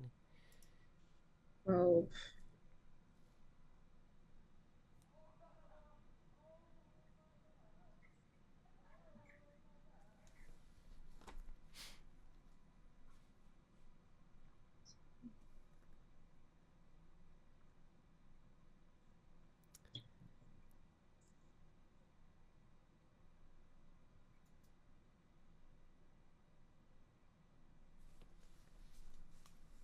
I'm mathing. Sorry. It's taken me a second. Is this a long division? No, Algebra. I can The letters math. in there. It's that new D&D that has calculus. Trigonometry. 21. So you give me a very concerned look.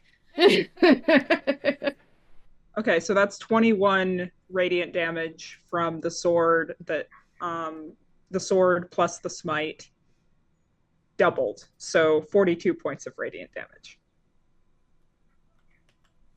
How do you want to do this?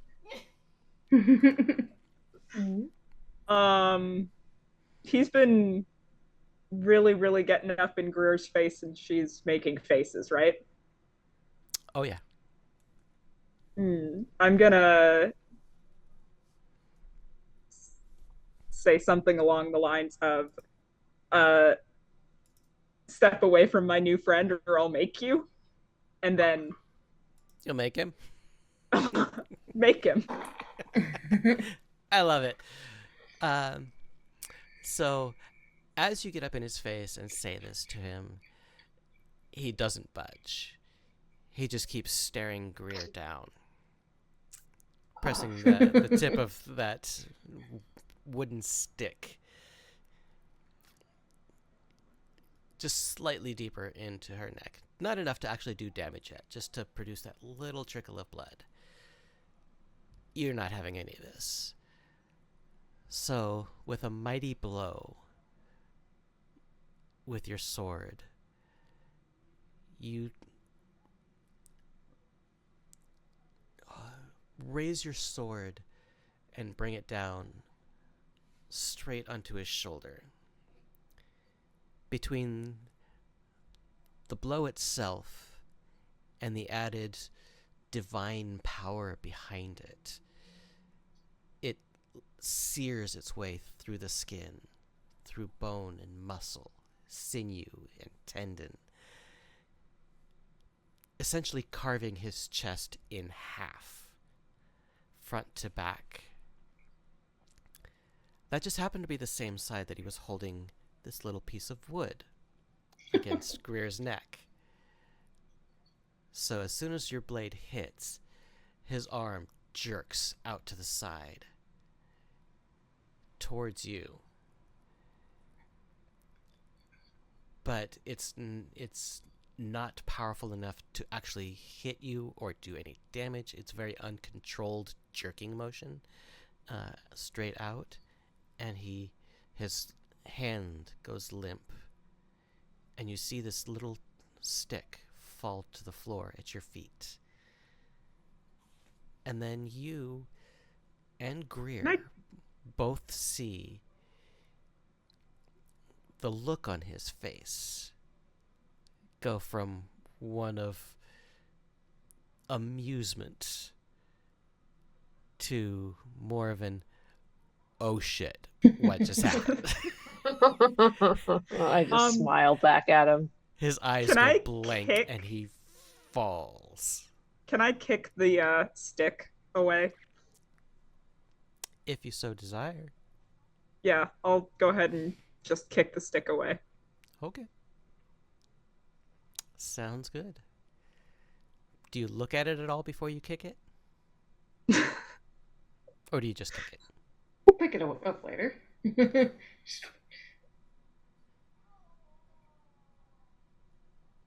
Well, now that you ask, I feel like I should look at it. I love doing that to you. So as you look down, just before your foot makes contact to kick it away, you notice that this little stick is very thin. But it doesn't look like a normal stick from a tree. I mean, yes, it's wood, it's from a tree, All right. but it looks like a small sword. A small rapier, perhaps. Hmm. Guarded All right, I hilt won't kick it away. Guarded hilt included. Nope, you've already kicked it, so this is Oh. like literally just before your foot hits it and kick it away. All right. Well, we'll track it down later. Yep. I'll make note of where it's skittered off to. Now you've got to do the walk of shame to get up later. Yeah. All right. So that is enough of the bandit captain.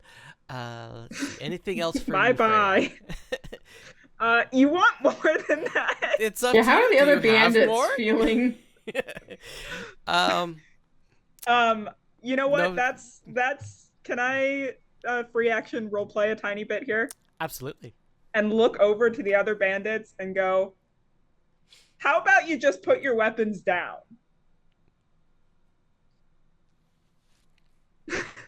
No answer. They But brought you their do- brown pounds? No. They brought some pants. Some of them might be brown. Others might be red. We'll see. All right. So that is it for Freya. This one's still too far away to do anything. All right. She's going to pull out her crossbow and take a shot at Saoirse this time. Who's this? The one that you've been having fun going back and forth with. Got The it. one that originally attacked you. So she's Just gonna a pull out a morale. Yep, she's gonna take a crossbow and take a shot at Saoirse.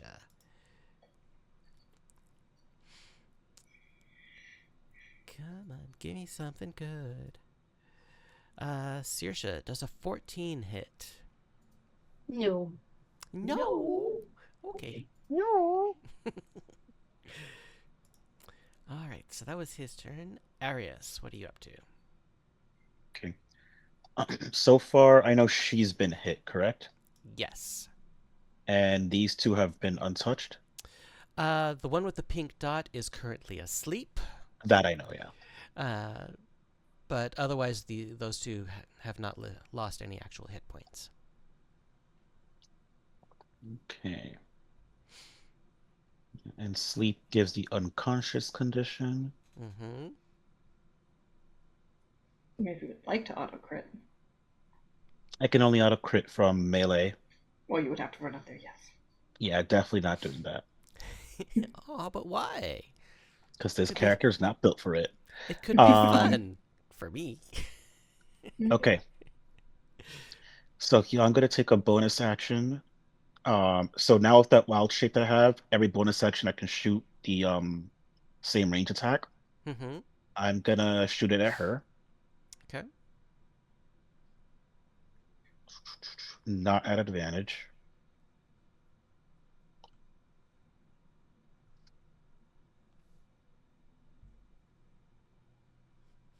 Nat 20. Oh, that'll definitely hit. Yeah. So it'll deal so you said just double the damage I do? Yeah, as long as you roll a 1 or higher, you're good. Well, considering I can't roll lower than a 1. Because she had a whole 2 hit points left. Oh, okay. Well, I mean, radiant damage 9. Oh, I mean, I'll take the 9 and then just double that to 18. She Sorry, only had actually, 2 hit it's, points. I know. It's actually been 6 double to 18, okay? And Uh-huh. then for the guy in front, not the one who's sleeping, I am going to cast Guiding Bolts with my action. Got it. God damn it, that's a miss for 7. Yep, unfortunately that one will miss. The extremes of going from a crit to that. Could have been worse Um, going from a crit to a nat 1. True, because you actually punished us. Mm-hmm. Um, So, and with my action and bonus action done, I don't really have anywhere that I want to move up and there. okay. Sounds good. He's asleep. Does the sleeping one get any kind of additional saves? I Nope. believe they just sleep until one of their friends helps them. Sounds good. Yeah. And you can pretty much count on bandits to not. Yeah, of course. They've got other things on their We mind, have like someone to interrogate later. yeah, maybe. Gray, what are you doing? Gray. Stabbing a hat. Stabby, stabby, stabby. The one that's almost done. This one that's still standing and not sleeping. I will introduce it to Eldritch Blast. Got it. I will not introduce it to Eldritch Blast. And what level do you get a second Eldritch Blast? 5. 5th level? Okay. Yep, we're a ways away. Yep, sounds good. Alright. Anything else, Gray? Movement or anything? Yeah. Oh, going over to pick up the stick, huh? Maybe. Because that's right I where mean, it did I see? it Is that where it landed. dropped? It literally landed right here next to you, between you I'll and pick Ari. it up. Okay. I'll pick it up. So it's a small stick of wood, maybe 6 inches long. Definitely has the look and shaping Oh, you froze. of a rapier, with guarded hilt and everything. All right. How adorable. We found his toothpick. Yes. That's pick. So I think I Ari. got one of these in a drink once. Yeah. What is Ari up to?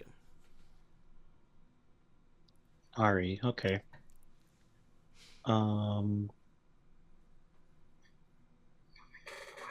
No, this guy's been really good at dodging by just having people not do much, myself included. Ari will try to, let's see. I'll just try her short bow again. Okay. A 12 will hit. For a 12, for 9 piercing damage, no sneak attack damage. All right.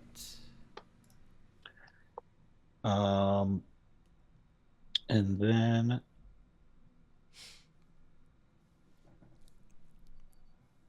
she will move far back. Hold on.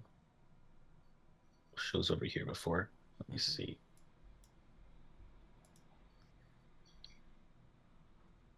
Does this count as like a wall between her and this dude? Does Like over here, I mean specifically. it's kind of like it's a stairwell going up, so it's kind of got small side walls, just kind of denote the path. But she can easily float up above it and get the shot off. No, well, she already shot. I'm trying to not float up above it. I want to have as little visual between him and her as possible. In that case, she can drop down to the floor and kind of just kneel down. Give me a stealth check for Ari.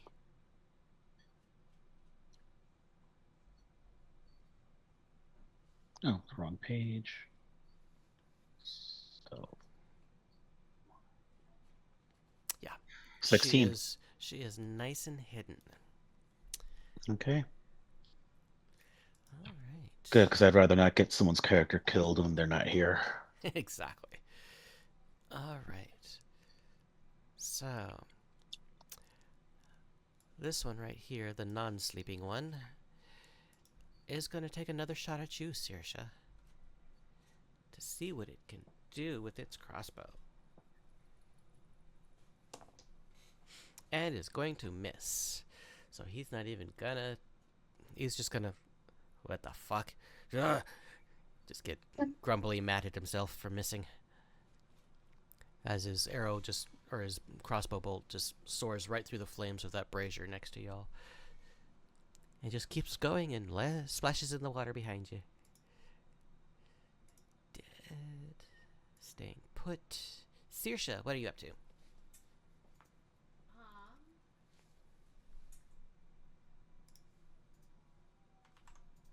I'm going to start with a vicious mockery aimed at the guy who just fired on me.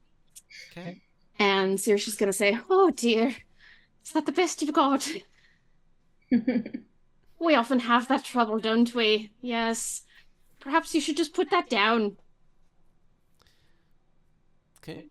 Go ahead and cast your spell.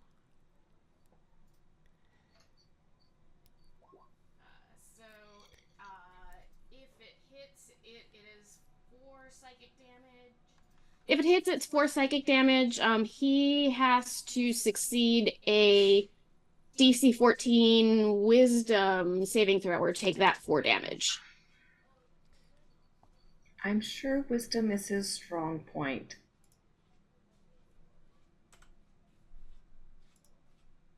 He used to think so. Not so much ever again. As he falls to the floor. Did you kill him with your words? Yes. I just insulted a man to death. Fear me. All right. Anything else, Saoirse?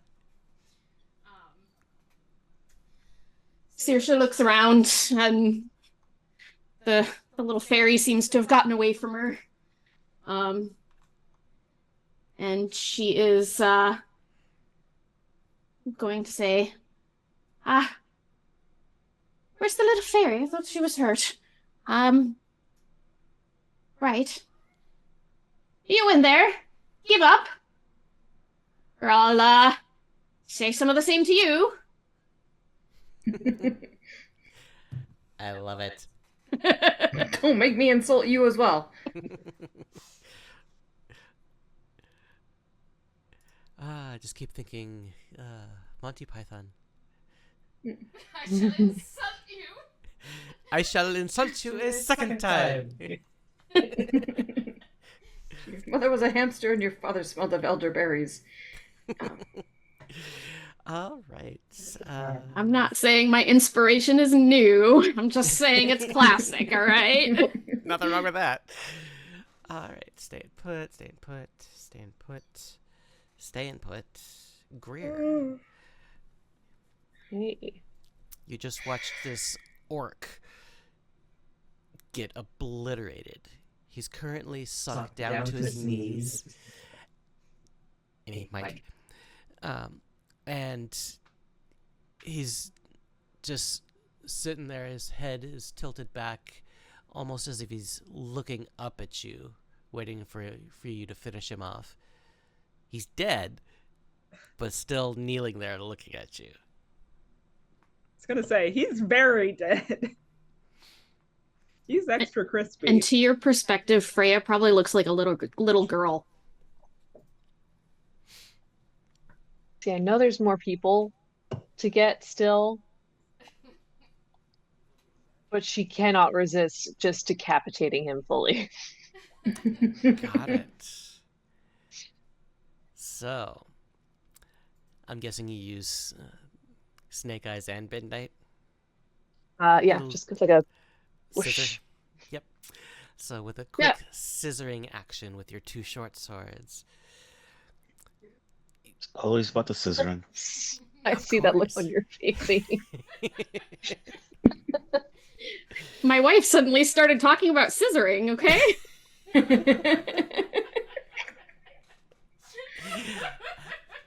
I love you. Just got this little phantom hand that pops up on your screen.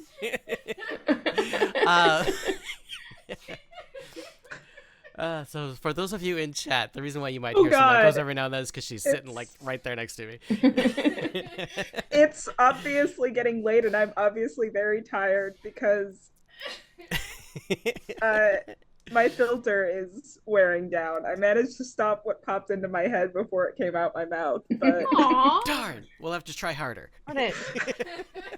We'll get her next time, guys. Yes. So as your no, blades I'm good. as your blades cross in the middle of his neck and continue Oh, now we're moving on to outwards, sword fighting. His head pops up about 2 inches and then tumbles back and starts to roll towards the water's edge. But I thought that was hilarious. Mm-hmm. Anything else, Greer? I guess I'll just use my movement then, because I'm done with this asshole. Okay. Oh, can I do that as a bonus action? 1 second. I don't know. Can you do it?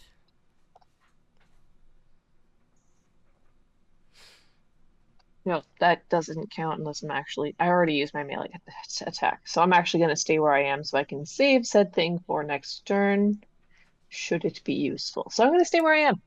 Sounds good. Or wait, Freya. let me see. Just double check that I will have enough movement next turn to do this. Yep, okay. Then we're good. Freya, what are you up to now that you have a I'm gonna decapitated go body in front of you? ahead and move.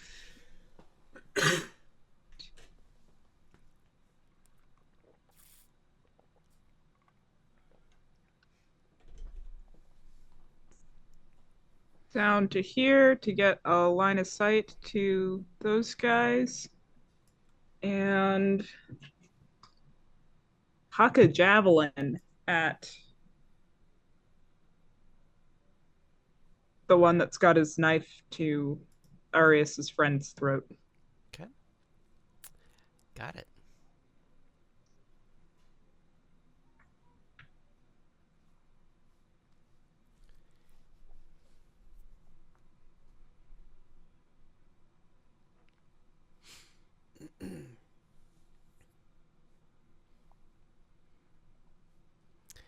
Yeah, I love this comment over in our chat from Mark Songs. How to get ahead in D&D. That's beautifully put, Mark.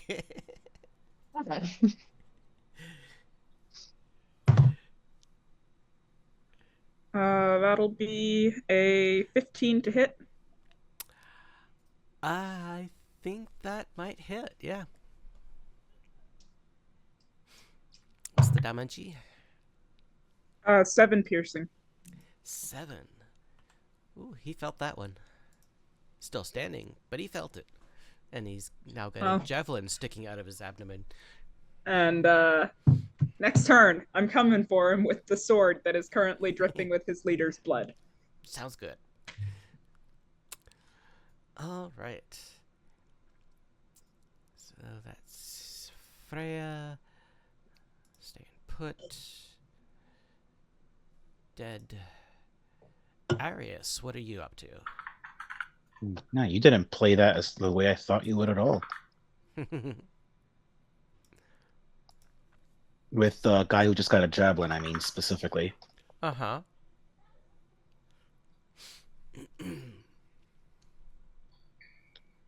If I step over dead bodies, does that still count as difficult terrain? I'm not counting it as difficult terrain. Not unless you want it to be difficult terrain. No, I don't. I just, I know, like, passing through someone's body normally counts as, if they're the same size. Okay. So for this guy, how healthy is he looking right now after taking a javelin? Well, the javelin is still sticking in his side, so he's not looking so good. Okay.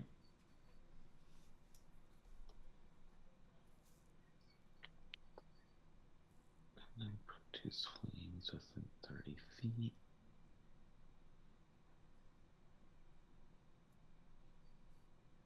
Okay. So I'm going to use the bonus action attack again. Okay. 22 to hit. Oh yeah, that'll hit. And 11 damage, radiant. So, as this radiant damage slams into him, his blade slices into Yoren's deck. Yoren takes 4 points of damage from the slice before the bandit falls, his dagger clacking against the ground. Slight drips of blood on the tip.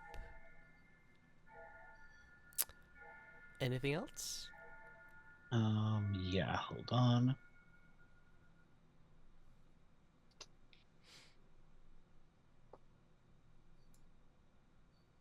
Oh, apparently not. I do not have a ranged weapon, and none of my cantrips reach far enough. Okay. Sounds good. Hold on. Just in case.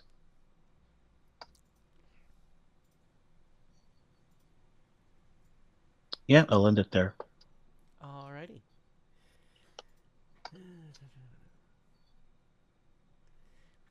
Sounds good. Still sleeping. Gray, Do you have what are you up to? Sacred Flame? That one goes 60 feet. I don't have it on this one. Oh, okay. I don't know that druids can get that one. I think it's a Oh. cleric only. Could have sworn Mhm. I saw you do that one. Never mind. Maybe I'm thinking of someone else.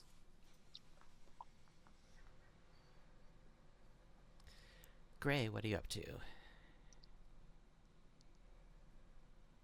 Not looking for more trouble. Oh.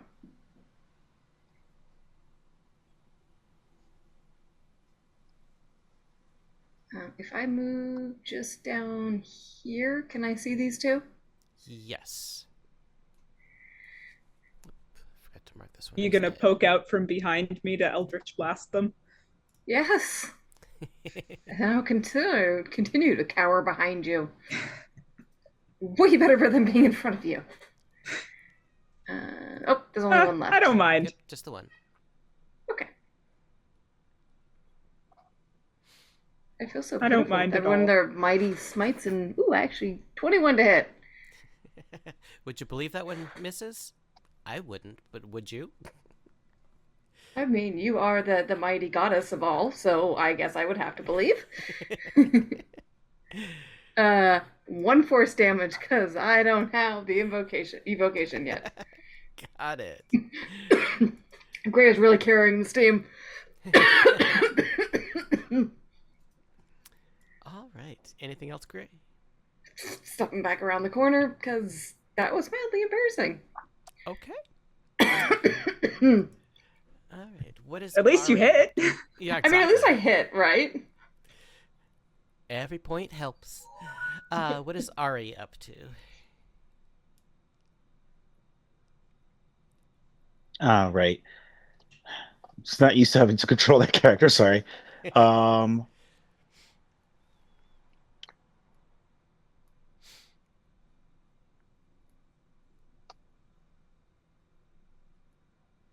It's totally possible to fly over this stuff, right?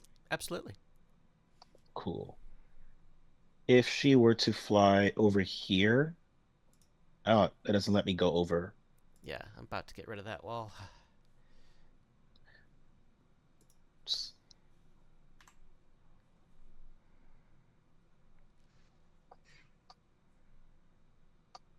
Okay.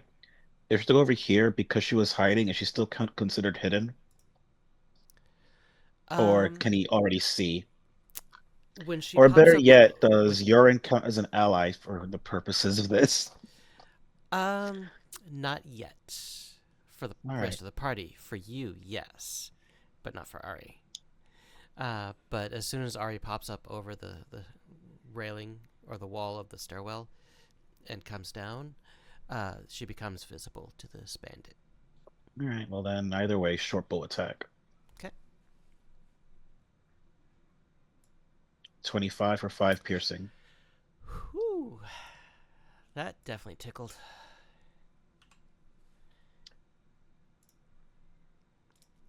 All right.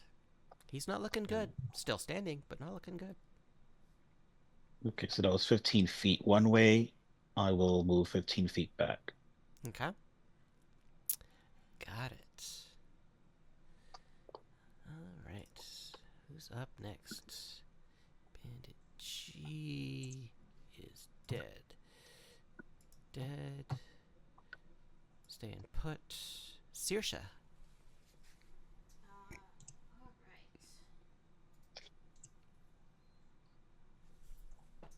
So Saoirse is going to say, the little fairy, take one for the road, dear, and blow a kiss. And do a healing word for Ari for 8. Got it. So she's looking much better now. Thank you. Uh-huh. Okay. Anything else here, Sean? And then let's see. That's bonus action.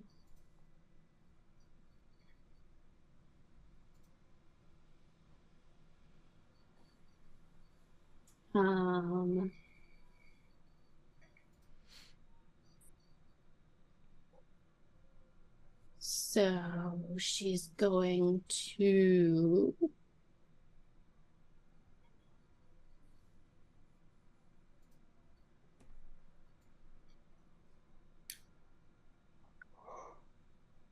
step out a little bit. And she's gonna kind of lean her staff up, in her shield arm and pull out her little crossbow and try to have a go at shooting this guy that's left. Got it. Crossbow, light crossbow. Here you are. 18 to hit. That'll hit. For 4 piercing. Your crossbow bolt flies across the space. Oh.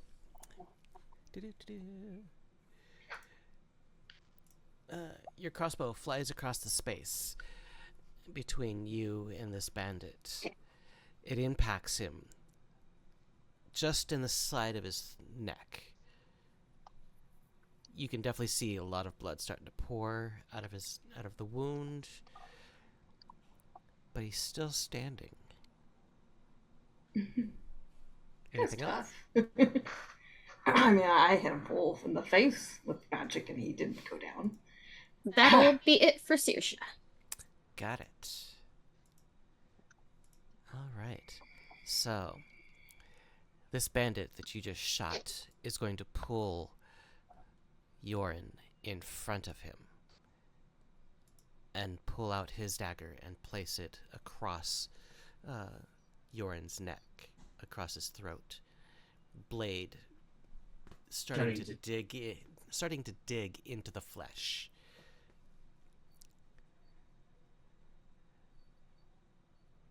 I think you need to let me go. Otherwise your friend's not meant for this world. Well, I mean, Danu really decides from this world. Danu decides who is not meant for the world, dear. Not you.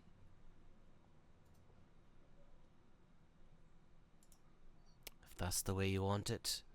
All right, she also doesn't decide for the team. Let him go, and we'll let you go. I don't follow Danu.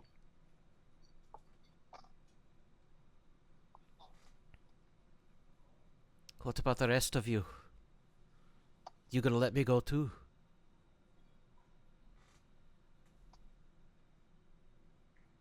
We have no qualms with you. We just came here for my friend. Your group attacked us first, and we took care of the ones that needed to be taken care of. If you don't want to be part of the people being taken care of, that's fine by me. You can go on through. I just want my friend. Let him go, or you get the same as your leader. I'll let them go once I'm past you. Not before. It's fine by me. And I'll train an arrow right between his eyes. And the knife slips. And I let go. You let it go? Make sure your hands aren't shaking there. They said if the knife slips, they'll let it go. Yeah, yeah. I'd be totally nervous walking through a room of complete maniacs that just barged in and killed all your friends. But definitely don't let that knife slip. This one's still alive, Saoirse says, pointing to the one that's sleeping. Well, yes. I assume you don't care about your friend here who's sleeping. You haven't mentioned him at all. I never liked the fucker anyways. So you're gonna let me pass? Yes, we will. Go on through. We won't touch you. As long as you don't touch him. And he steps past. Up to Saoirse. And what about you? Danu judges you, not me. Go, if that's what you want. But harm not him.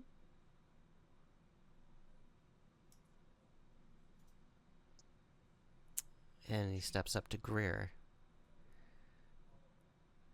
Let me switch these around real quick. Because he's moved. Oops. Yorin. In between you and him. Blame him. His head just barely poking out from behind Yorin's head. The blade still tight against Yorin's throat. And I'm gonna trust you not to shoot as well, yes? Trust in me as much as I trust in. So I can't speak English today. You can trust in me as much as I trust in your steady hand. There were ferrets earlier. You're fine now. I know. We're on a roll. Don't get nervous now. And he's Guess just I don't gonna make that back up to handshake. the water. And as he pulls his dagger away from Yorin's throat, he's going to shove him forward so that Yorin stumbles forward and falls prone. And he's going to turn, dive into the water, and swim into darkness. Darkness is less scary than we are, huh? A trail of blood following after him. Hey, you take your chances with the whatever the water brings to guarantee death, obviously. I mean, look at the mess we've made of the rest of them. While that goes on, I'm gonna rush over to Yorin. Yorin, are you okay? And I'll start untying him and ungagging him, I suppose. Oh, that's so much better. Saoirse approaches as well and says, "Are you wounded, pet?" I've definitely had better days. Thank you so much. I had no clue what those guys are gonna do to me, but I'm glad you got here when you did, Arius. You can thank our little friend over there, Ari. She's the one who made it known to us that you were captured. Did you find Zarg and Zale? Zale, I haven't seen. Zarg, on the other hand, was captured by some creature. Hunrog the Terrible or something? That guy. Well, fuck. You know who that is? Only had the briefest of acquaintances. As he was taking us into captivity. Not sure what they did with Zale, but We gotta get Zarg back. I Any agree. idea why he's collecting your little friends? I don't know. He was saying something about some kind of prophecy.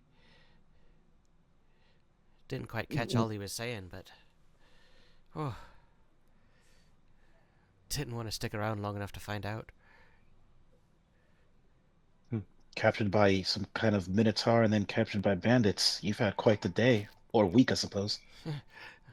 Well, it kind of all happened at the same time. The beast went one way. These fuckers took me in this direction. What exactly were they trying to do with you? I don't know. They had me tied up here for the last several hours. The guy up there on the hill, he's Garzik there, the orc, was trying to get him to translate something. I'm not quite sure what it was. So one of us tie up the sleeping one before he wakes.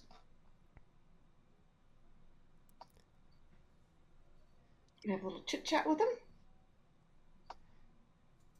Does the translator up the hill need help? Not really sure. I'm not sure how far he's gotten. Oh wait, there's someone still alive besides this dude? Mm-hmm. Oh, okay. Someone that they had captured translating up there. Yeah. Someone His we were jailer's hearing. down here. And I think that's going to be a perfect spot for us to take a little break. And while you're on your break, doing the various break things, how about you guys do something for me?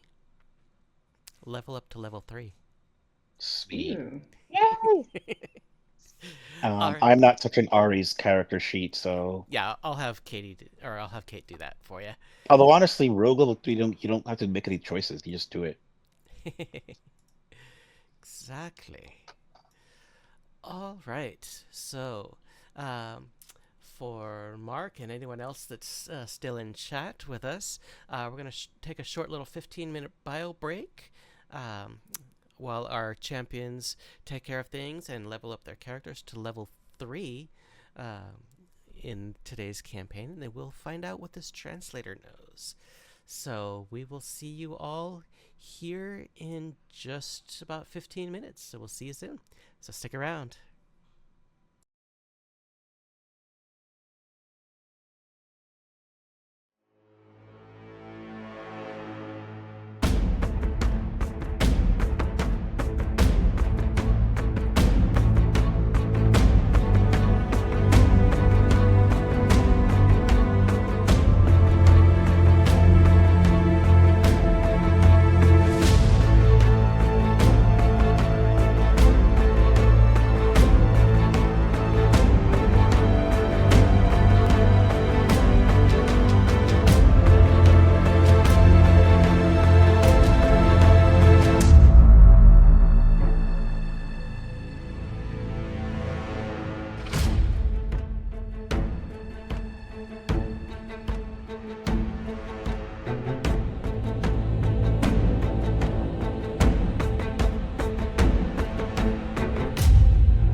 are back with Myths of Gaea.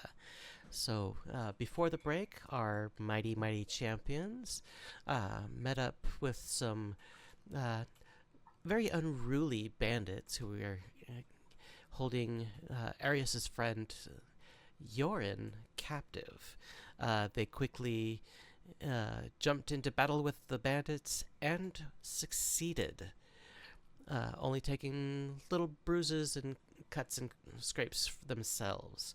But now we are back with them, now 3rd level characters, and they are deciding what to do with this unconscious bandit and possibly the translator at the top of the steps.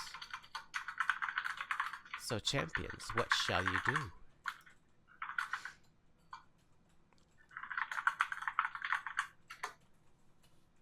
Look, I'm too pretty to be intimidating, but if any of you want to interrogate him, you're more than welcome to. I'll walk up. Not right up next to him. Is he like sitting down or anything? He is actually currently facing away from you, kind of very astutely studying a wall. And as you look at this, what he's looking at, it is a wall full of text. And I will show you what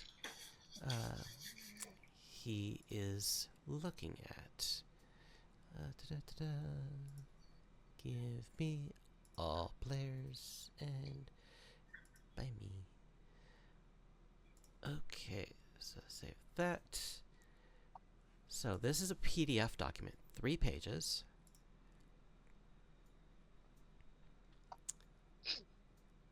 Oh, lordy. Yes. Oh, I can read this. Yeah, clear as mud.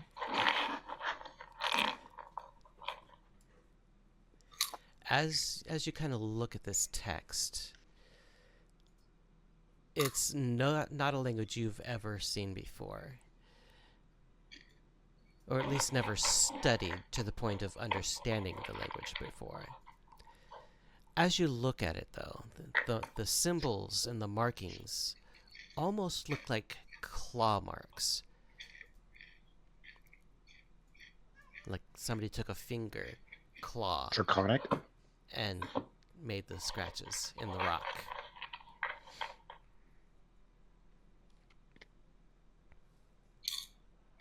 That's an interesting wall there. Yeah. So, I've been trying to study it. I've been. I don't know who you are, but I've been doing my best to get it translated. I promise I'll get it done faster. I'm sure. Don't hurt. Oh, whoa. No worries. We're not here to hurt you. The bandit leader is gone. Oh. And you just immediately see all of the tension and stress leave him. His shoulders, which were just like tied up around his ears with stress and tension, just immediately sink down with relaxation and the realization that he is finally free. Are they even bandits? I mean, how many bandits are into scholarly pursuits? I'm pretty sure they weren't reading it for themselves. They were reporting back to somebody. I would be shocked if any of them knew how to read. A few of them could. They couldn't read this language, though, apparently. What language is this? So this is actually ancient Draconic. I've translated little bits and pieces of it, but it is very much not an easy language to transcribe. So I've got most of this first paragraph done. I guess I can read it to you, unless any of y'all speak Draconic. Unfortunately, I don't. All right. Bjorn, any chance you speak Draconic? Not this version. Uh, so, Valpe continues. So the first paragraph here reads, if I've translated correctly, in the year 283, after the Great Freeze, the great guardian of mortal kind, and he's tracing his finger along as he reads, the great guardian of mortal kind, Frazena the Endless One, seeing no end to a great war, let's see, what is this? Called for a gathering of rulers from the 24 known kingdoms of Hastleos. Let's see. Let me see if I can figure out the little bit of this next one. As the kingdoms gathered at the Emerald Steppe on the eastern shore of the Draconic Empire,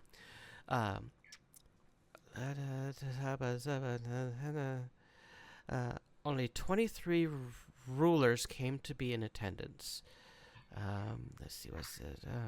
And you can verbally hear him calculating and translating in his mind. You can almost smell the smoke burning as the gerbils run their hamster wheel.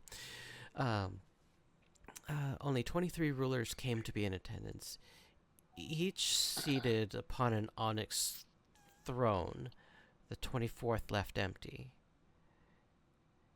And as he's reading this paragraph, I'm going to have specifically Freya roll a history check.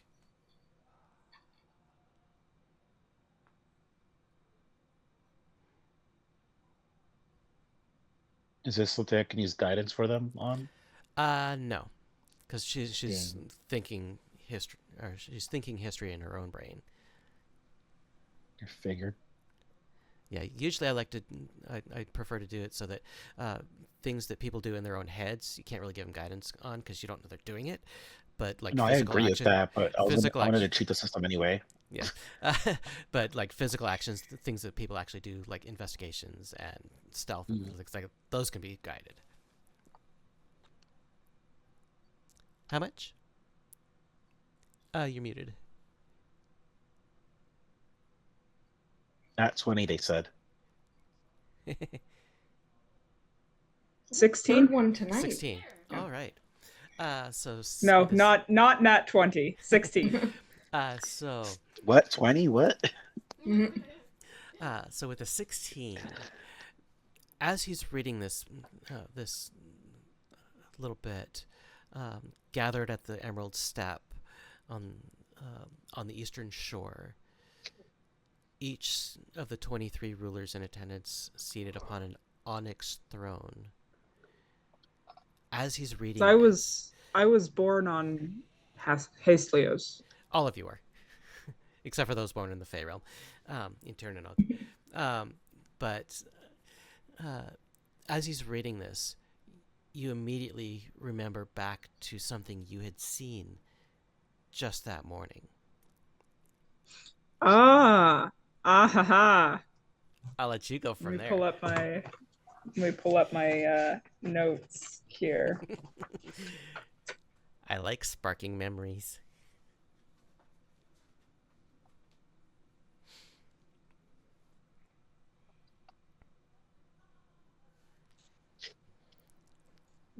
Did this have to do with the painting of the Golden Dragon? A coastal mesa? Your art appreciation paid off. The megalithic site? Yes. So are these the same runes that were the same types of runes that were on the megaliths? Yes, they are. Haha! I knew being nosy was going to come in handy. All right. So over the next 30 minutes or so, he goes about and finishes translating the rest of this text on this wall. So I'll go ahead and read the English version for you. But one thing I'm going to do is I'm going to give you a translation key for Draconic. Because what it is, I'm actually using the ancient cuneiform text. Thought I recognized it. Cuneiform script. So that's what these markings actually are, is cuneiform. Yeah. So I'm actually going to give you a translation key so that if you come across other documents like this, you can translate it. I have a cuneiform key bouncing around somewhere. Mm-hmm. Let's see. Let me actually give you access to it right now so I don't forget it.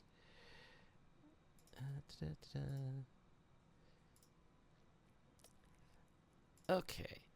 So, the translation key is in your journal under the handouts section. It's called Draconic Translation Key. And the document that I'm currently reading is text written on cave wall. That's the handout. So the rest of this reads, come back. As the gathering commenced, Frazena, the Endless One presiding, the rulers of the 23 attending kingdoms of Hasleos devised a proclamation of peace to end the Great War. As each term of the proclamation was agreed upon, its words were engraved upon the altar of emeralds. After the proclamation of peace had been engraved upon the stone, Frazena drove her claws into the earth and pulled forth a massive emerald gemstone. A corner of the gemstone was used to slice the first finger on her left hand, from which dripped a quantity of blood with which the 23 rulers signed the proclamation. When the final ruler had signed the proclamation, a lone emissary of the 24th kingdom stepped forth from the shadows. His words were brief, but spoke volumes of importance. He stated, "I stand last. I stand lost. I stand forgotten in time." He then drew a blade from his belt and spilled his own blood upon the empty throne. As his blood drained upon the empty throne, Frazena spoke a prophecy that has haunted the thoughts of the Council of Emeralds for these last 1,200 years. When the Endless is reborn, the great city will rise again to conquer the world. There's more written on this wall, but it has become unreadable through the withering effects of time.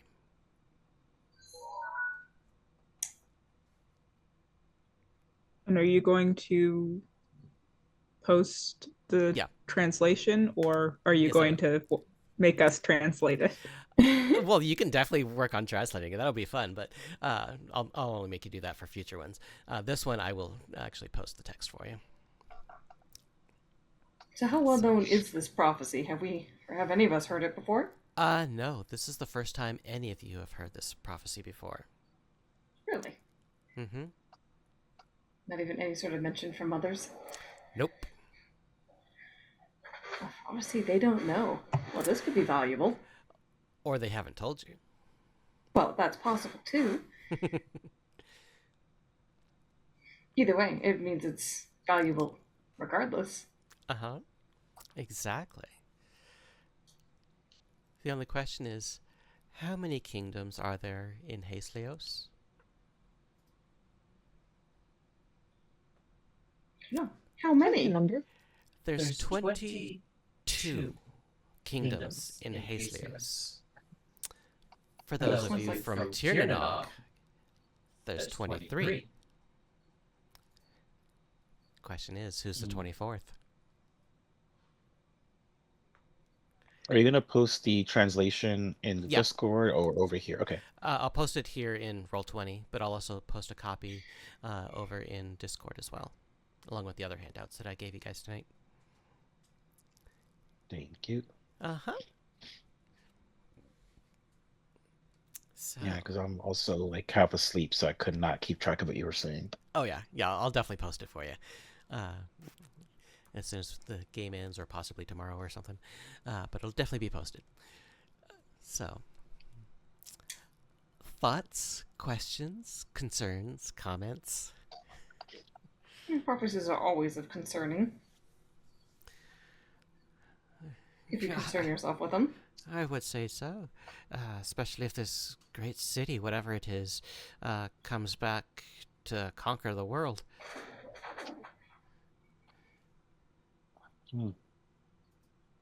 Prophecy. You say that it said 24 kingdoms? That's what it says, yeah. There are only 22. Well, 23, dear. Don't be forgetting about home. Home? Kingdom of Fae- Babylon. The Fae realm. She's not from the correct side of the mist. I don't suppose.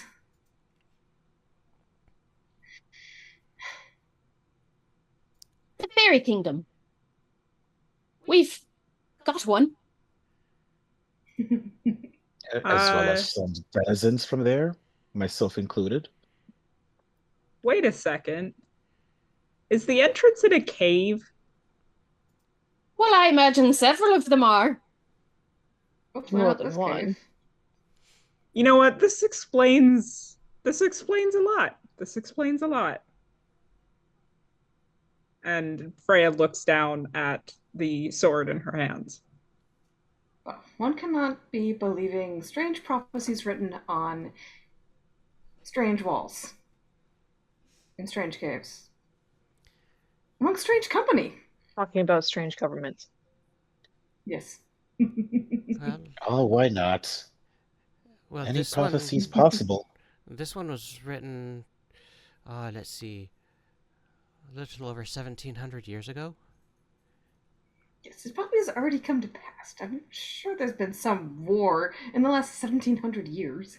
Well, according to all the teachers and magistrates over at the Lyceum of the Ancients, there hasn't been any great wars since the one in 283.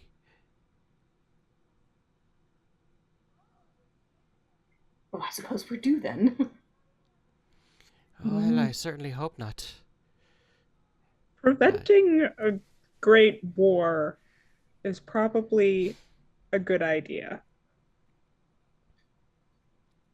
I'd be Depending if you inclined to can agree. profit from it or not. If you know it's coming, I say we get into the arms business.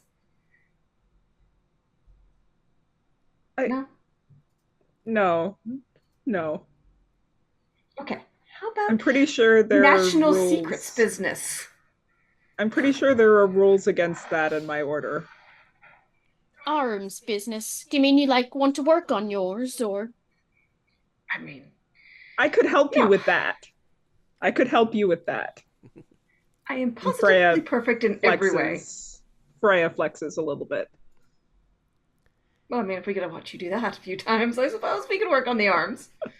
Or sees you flexing and low key starts to.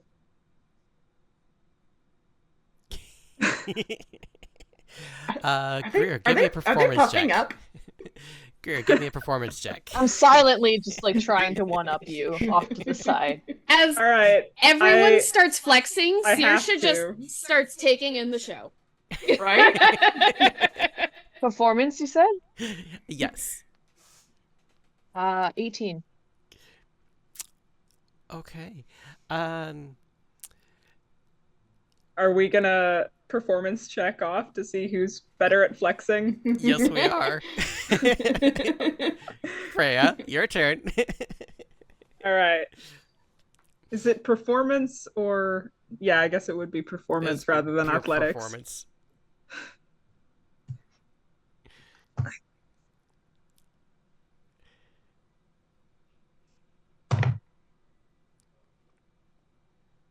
About a 19. Ooh. So, muscles wins out over jealousy. I don't stop. I'm just doing it a little Saoirse bit pulls out more her low lute. key now. Saoirse pulls out her lute and says, "What kind of music goes with this? Hmm?" And yes, I did absolutely have to take my flannel off and flex in real life. Of course, and we appreciate. I'm not going to attempt to out muscle you in real life. No. No. Oh, beautiful. I still find it amusing that there was that one community chat where no one told me that my camera was just focusing on my bicep the whole time I was working. Y'all were just staring at it for like an hour. Why stop the show? Exactly. It was a free show. Why You know, not enjoy I it? think we might be able to do a better comparison if you take your shirts off. Let's go. I considers it for a second. The thing is, Freya probably would.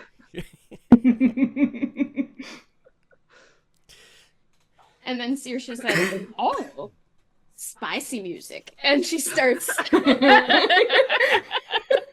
Careless whisper slowly in the back.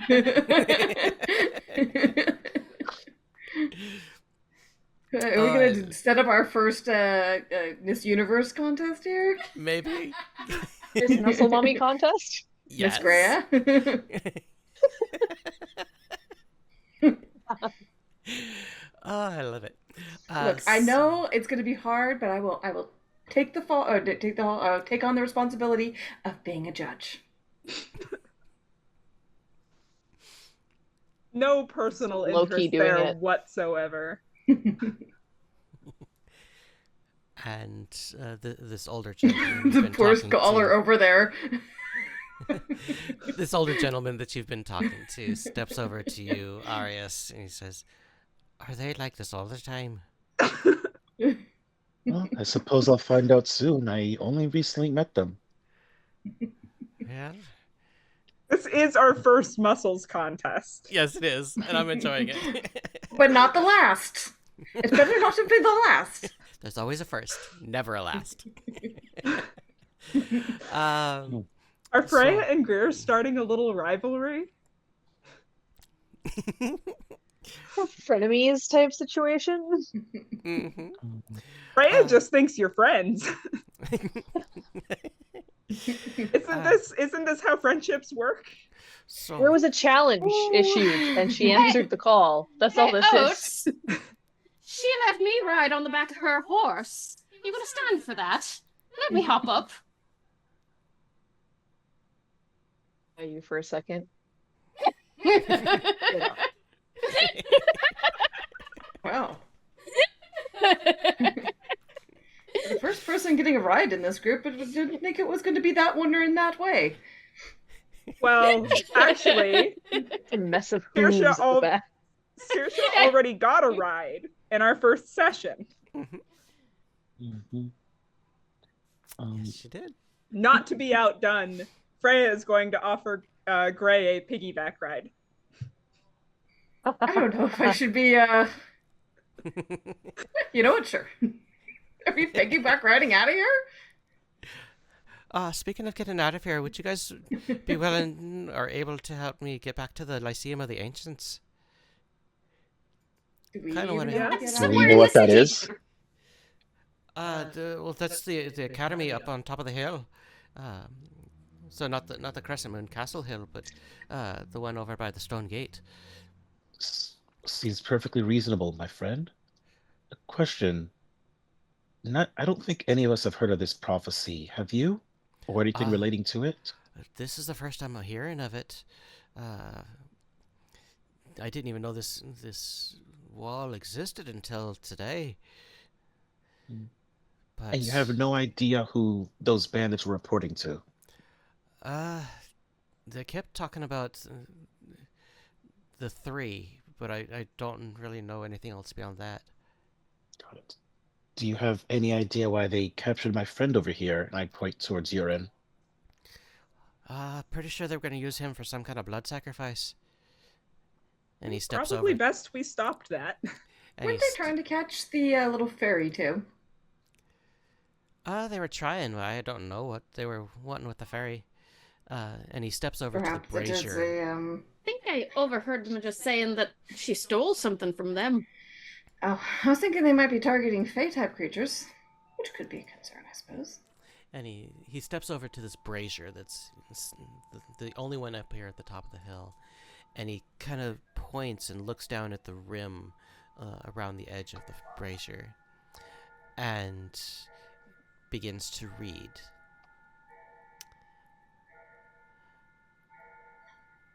When the forever flame burns brightest green, the way through shall be opened. But the That didn't fire rhyme isn't at all. green. Well, that's a pretty poem, dear. Well, I only wish I was the one who wrote it. I'm just reading what it says here on the rim. You said something about blood? I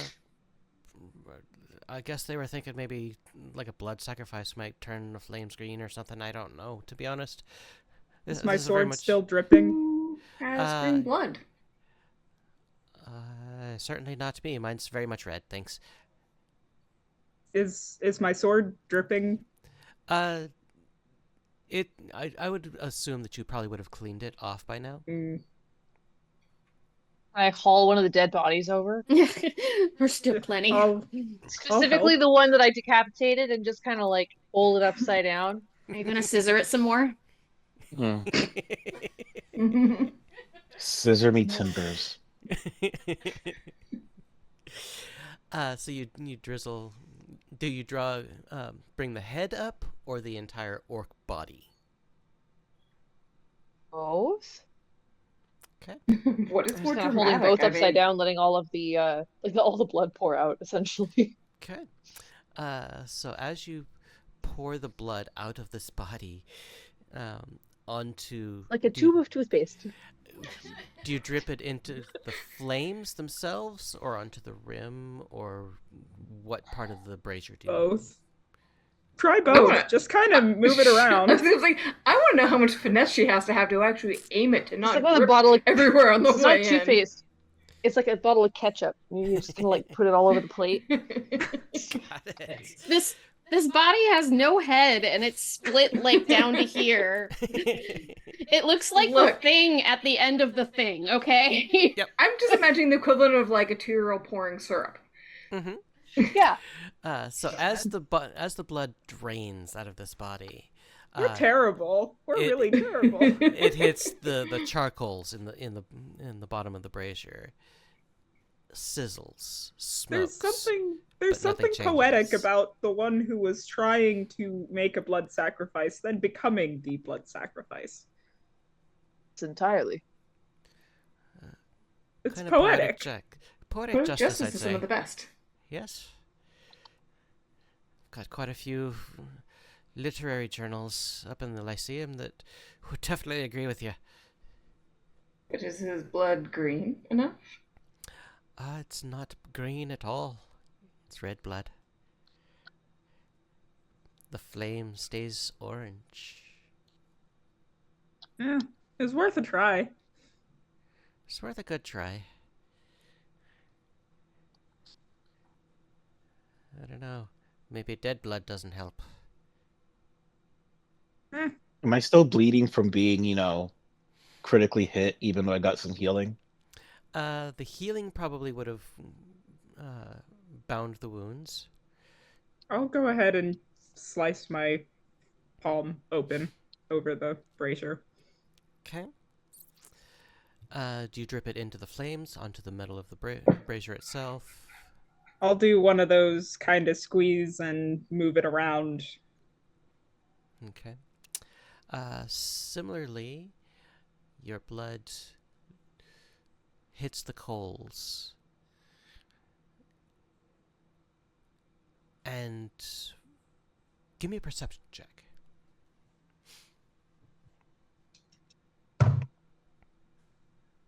Ten. Alright. Cool. For the briefest moment, you're standing there, dripping your blood into the flames and onto the brazier itself, hoping that it works, that the flame turns green. And just for like the briefest hint of a moment, you could almost swear that the flame did change for a moment.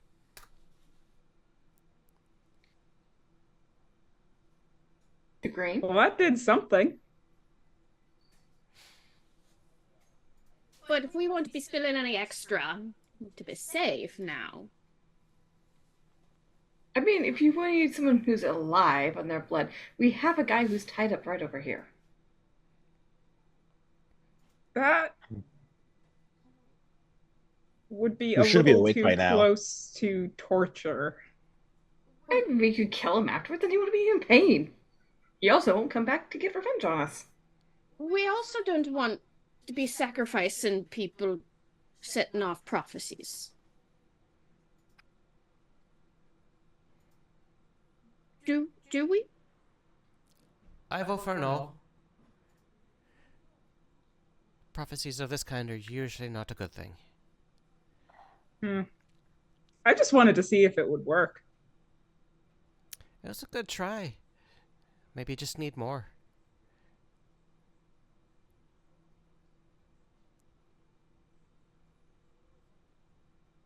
How much are we willing to dump in here? I'll squeeze my hand again above the coals. The coals spit and smoke and sizzle as your blood lands.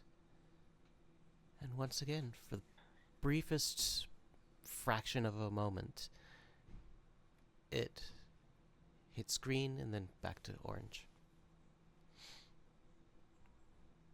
I think it would take a lot more continuous blood. Continuous blood. Either What is a pleasant continuous descriptor? blood or possibly the right type of blood. I'm not sure. Well, mine seems to be working to an extent. Well, Well, let me try. you do rather need it, so let's not go sparing too much. Yeah, We all I'm do a little fine. bit at the same time. Definitely a way to trigger prophecy. Would be fun though. Bring about the end of the world? I mean, I suppose if you're gonna do something, be dramatic about it. Try. Walk up and I'll offer a bit of mine. Okay. You bleed normally? So as you drip your blood into the flames, the green gets a little bit brighter before it diminishes.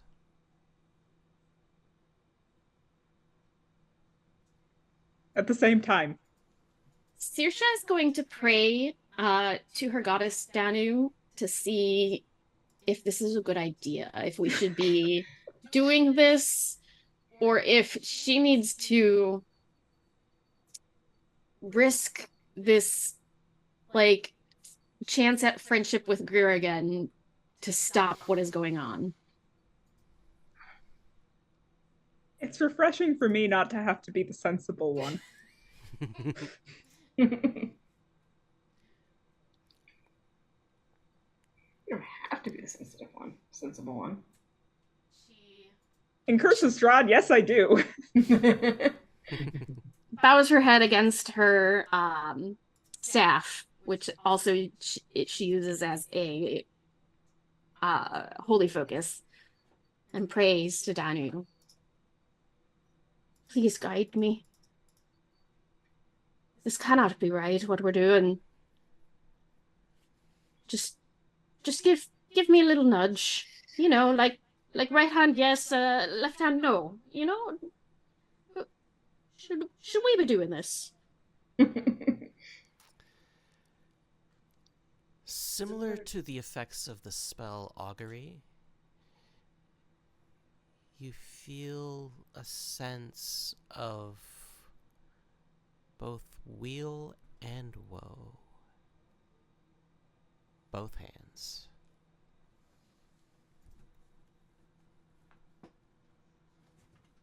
And anyone who was close enough to hear her muttering to herself while she prayed, hear her go, "Ah, you're always like that, aren't you?"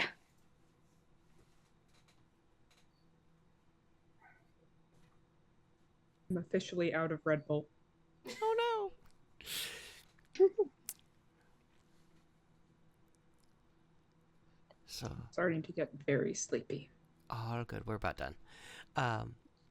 So, Volpe chimes in again and says, so, do you want to head back to the Lyceum now, or should I wait here for you?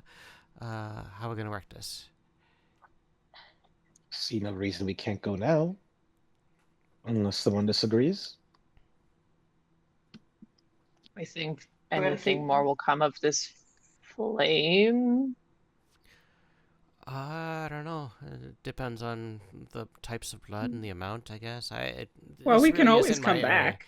This really isn't my I suppose. expertise. I'm a translator. That's really all I do. We know how to get down here. We could always come back. with more blood. Yeah, Right. it's a possibility. But if we get back to the Lyceum, I can give you a key for translating this Draconic language. That That would be helpful. Oh, of course. It's quite a handy little key, and the translation takes a while, obviously, but once you get the hang of it, it gets a little bit easier.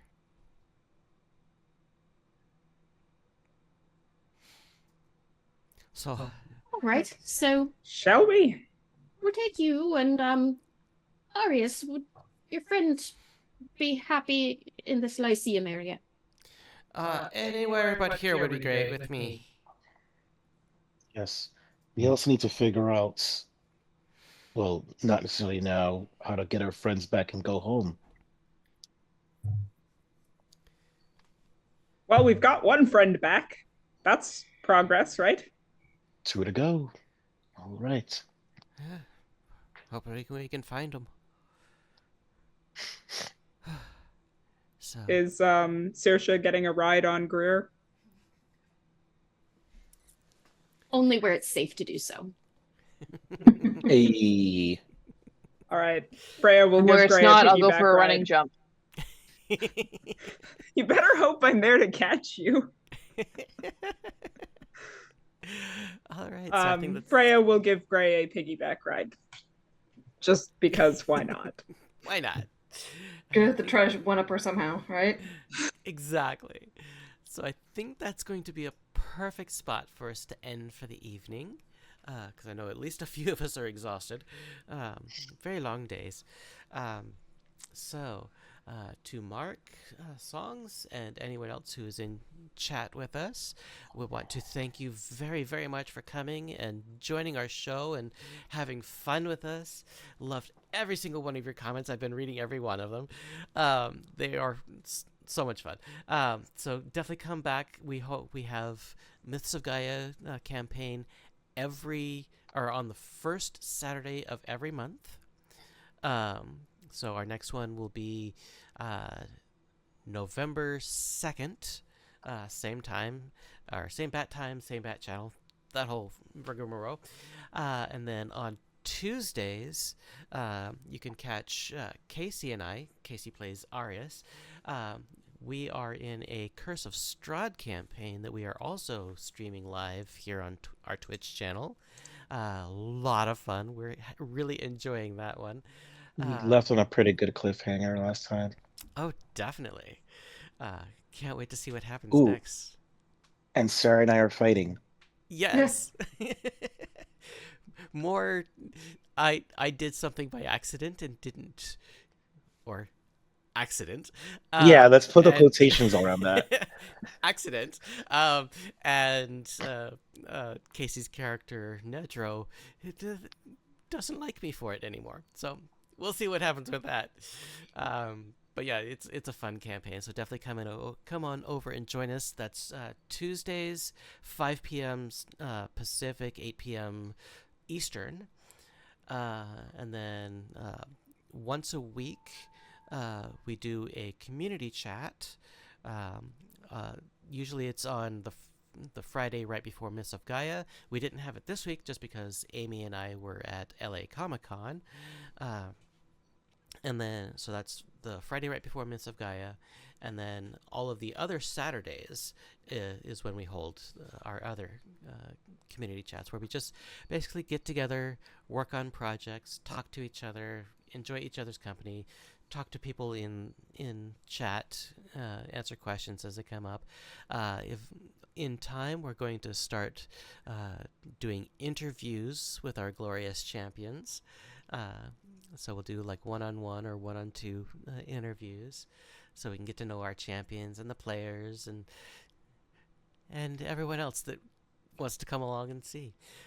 We might also start playing some Baldur's Gate 3, just basically having fun and just enjoying each other's company. So, until next time, I want you to remember that a little bit of chaos in your life is a wonderful thing, especially when it's done with a great group of friends like these. And always remember that you are the legend beyond the dragon's tail. Have a good night, everyone.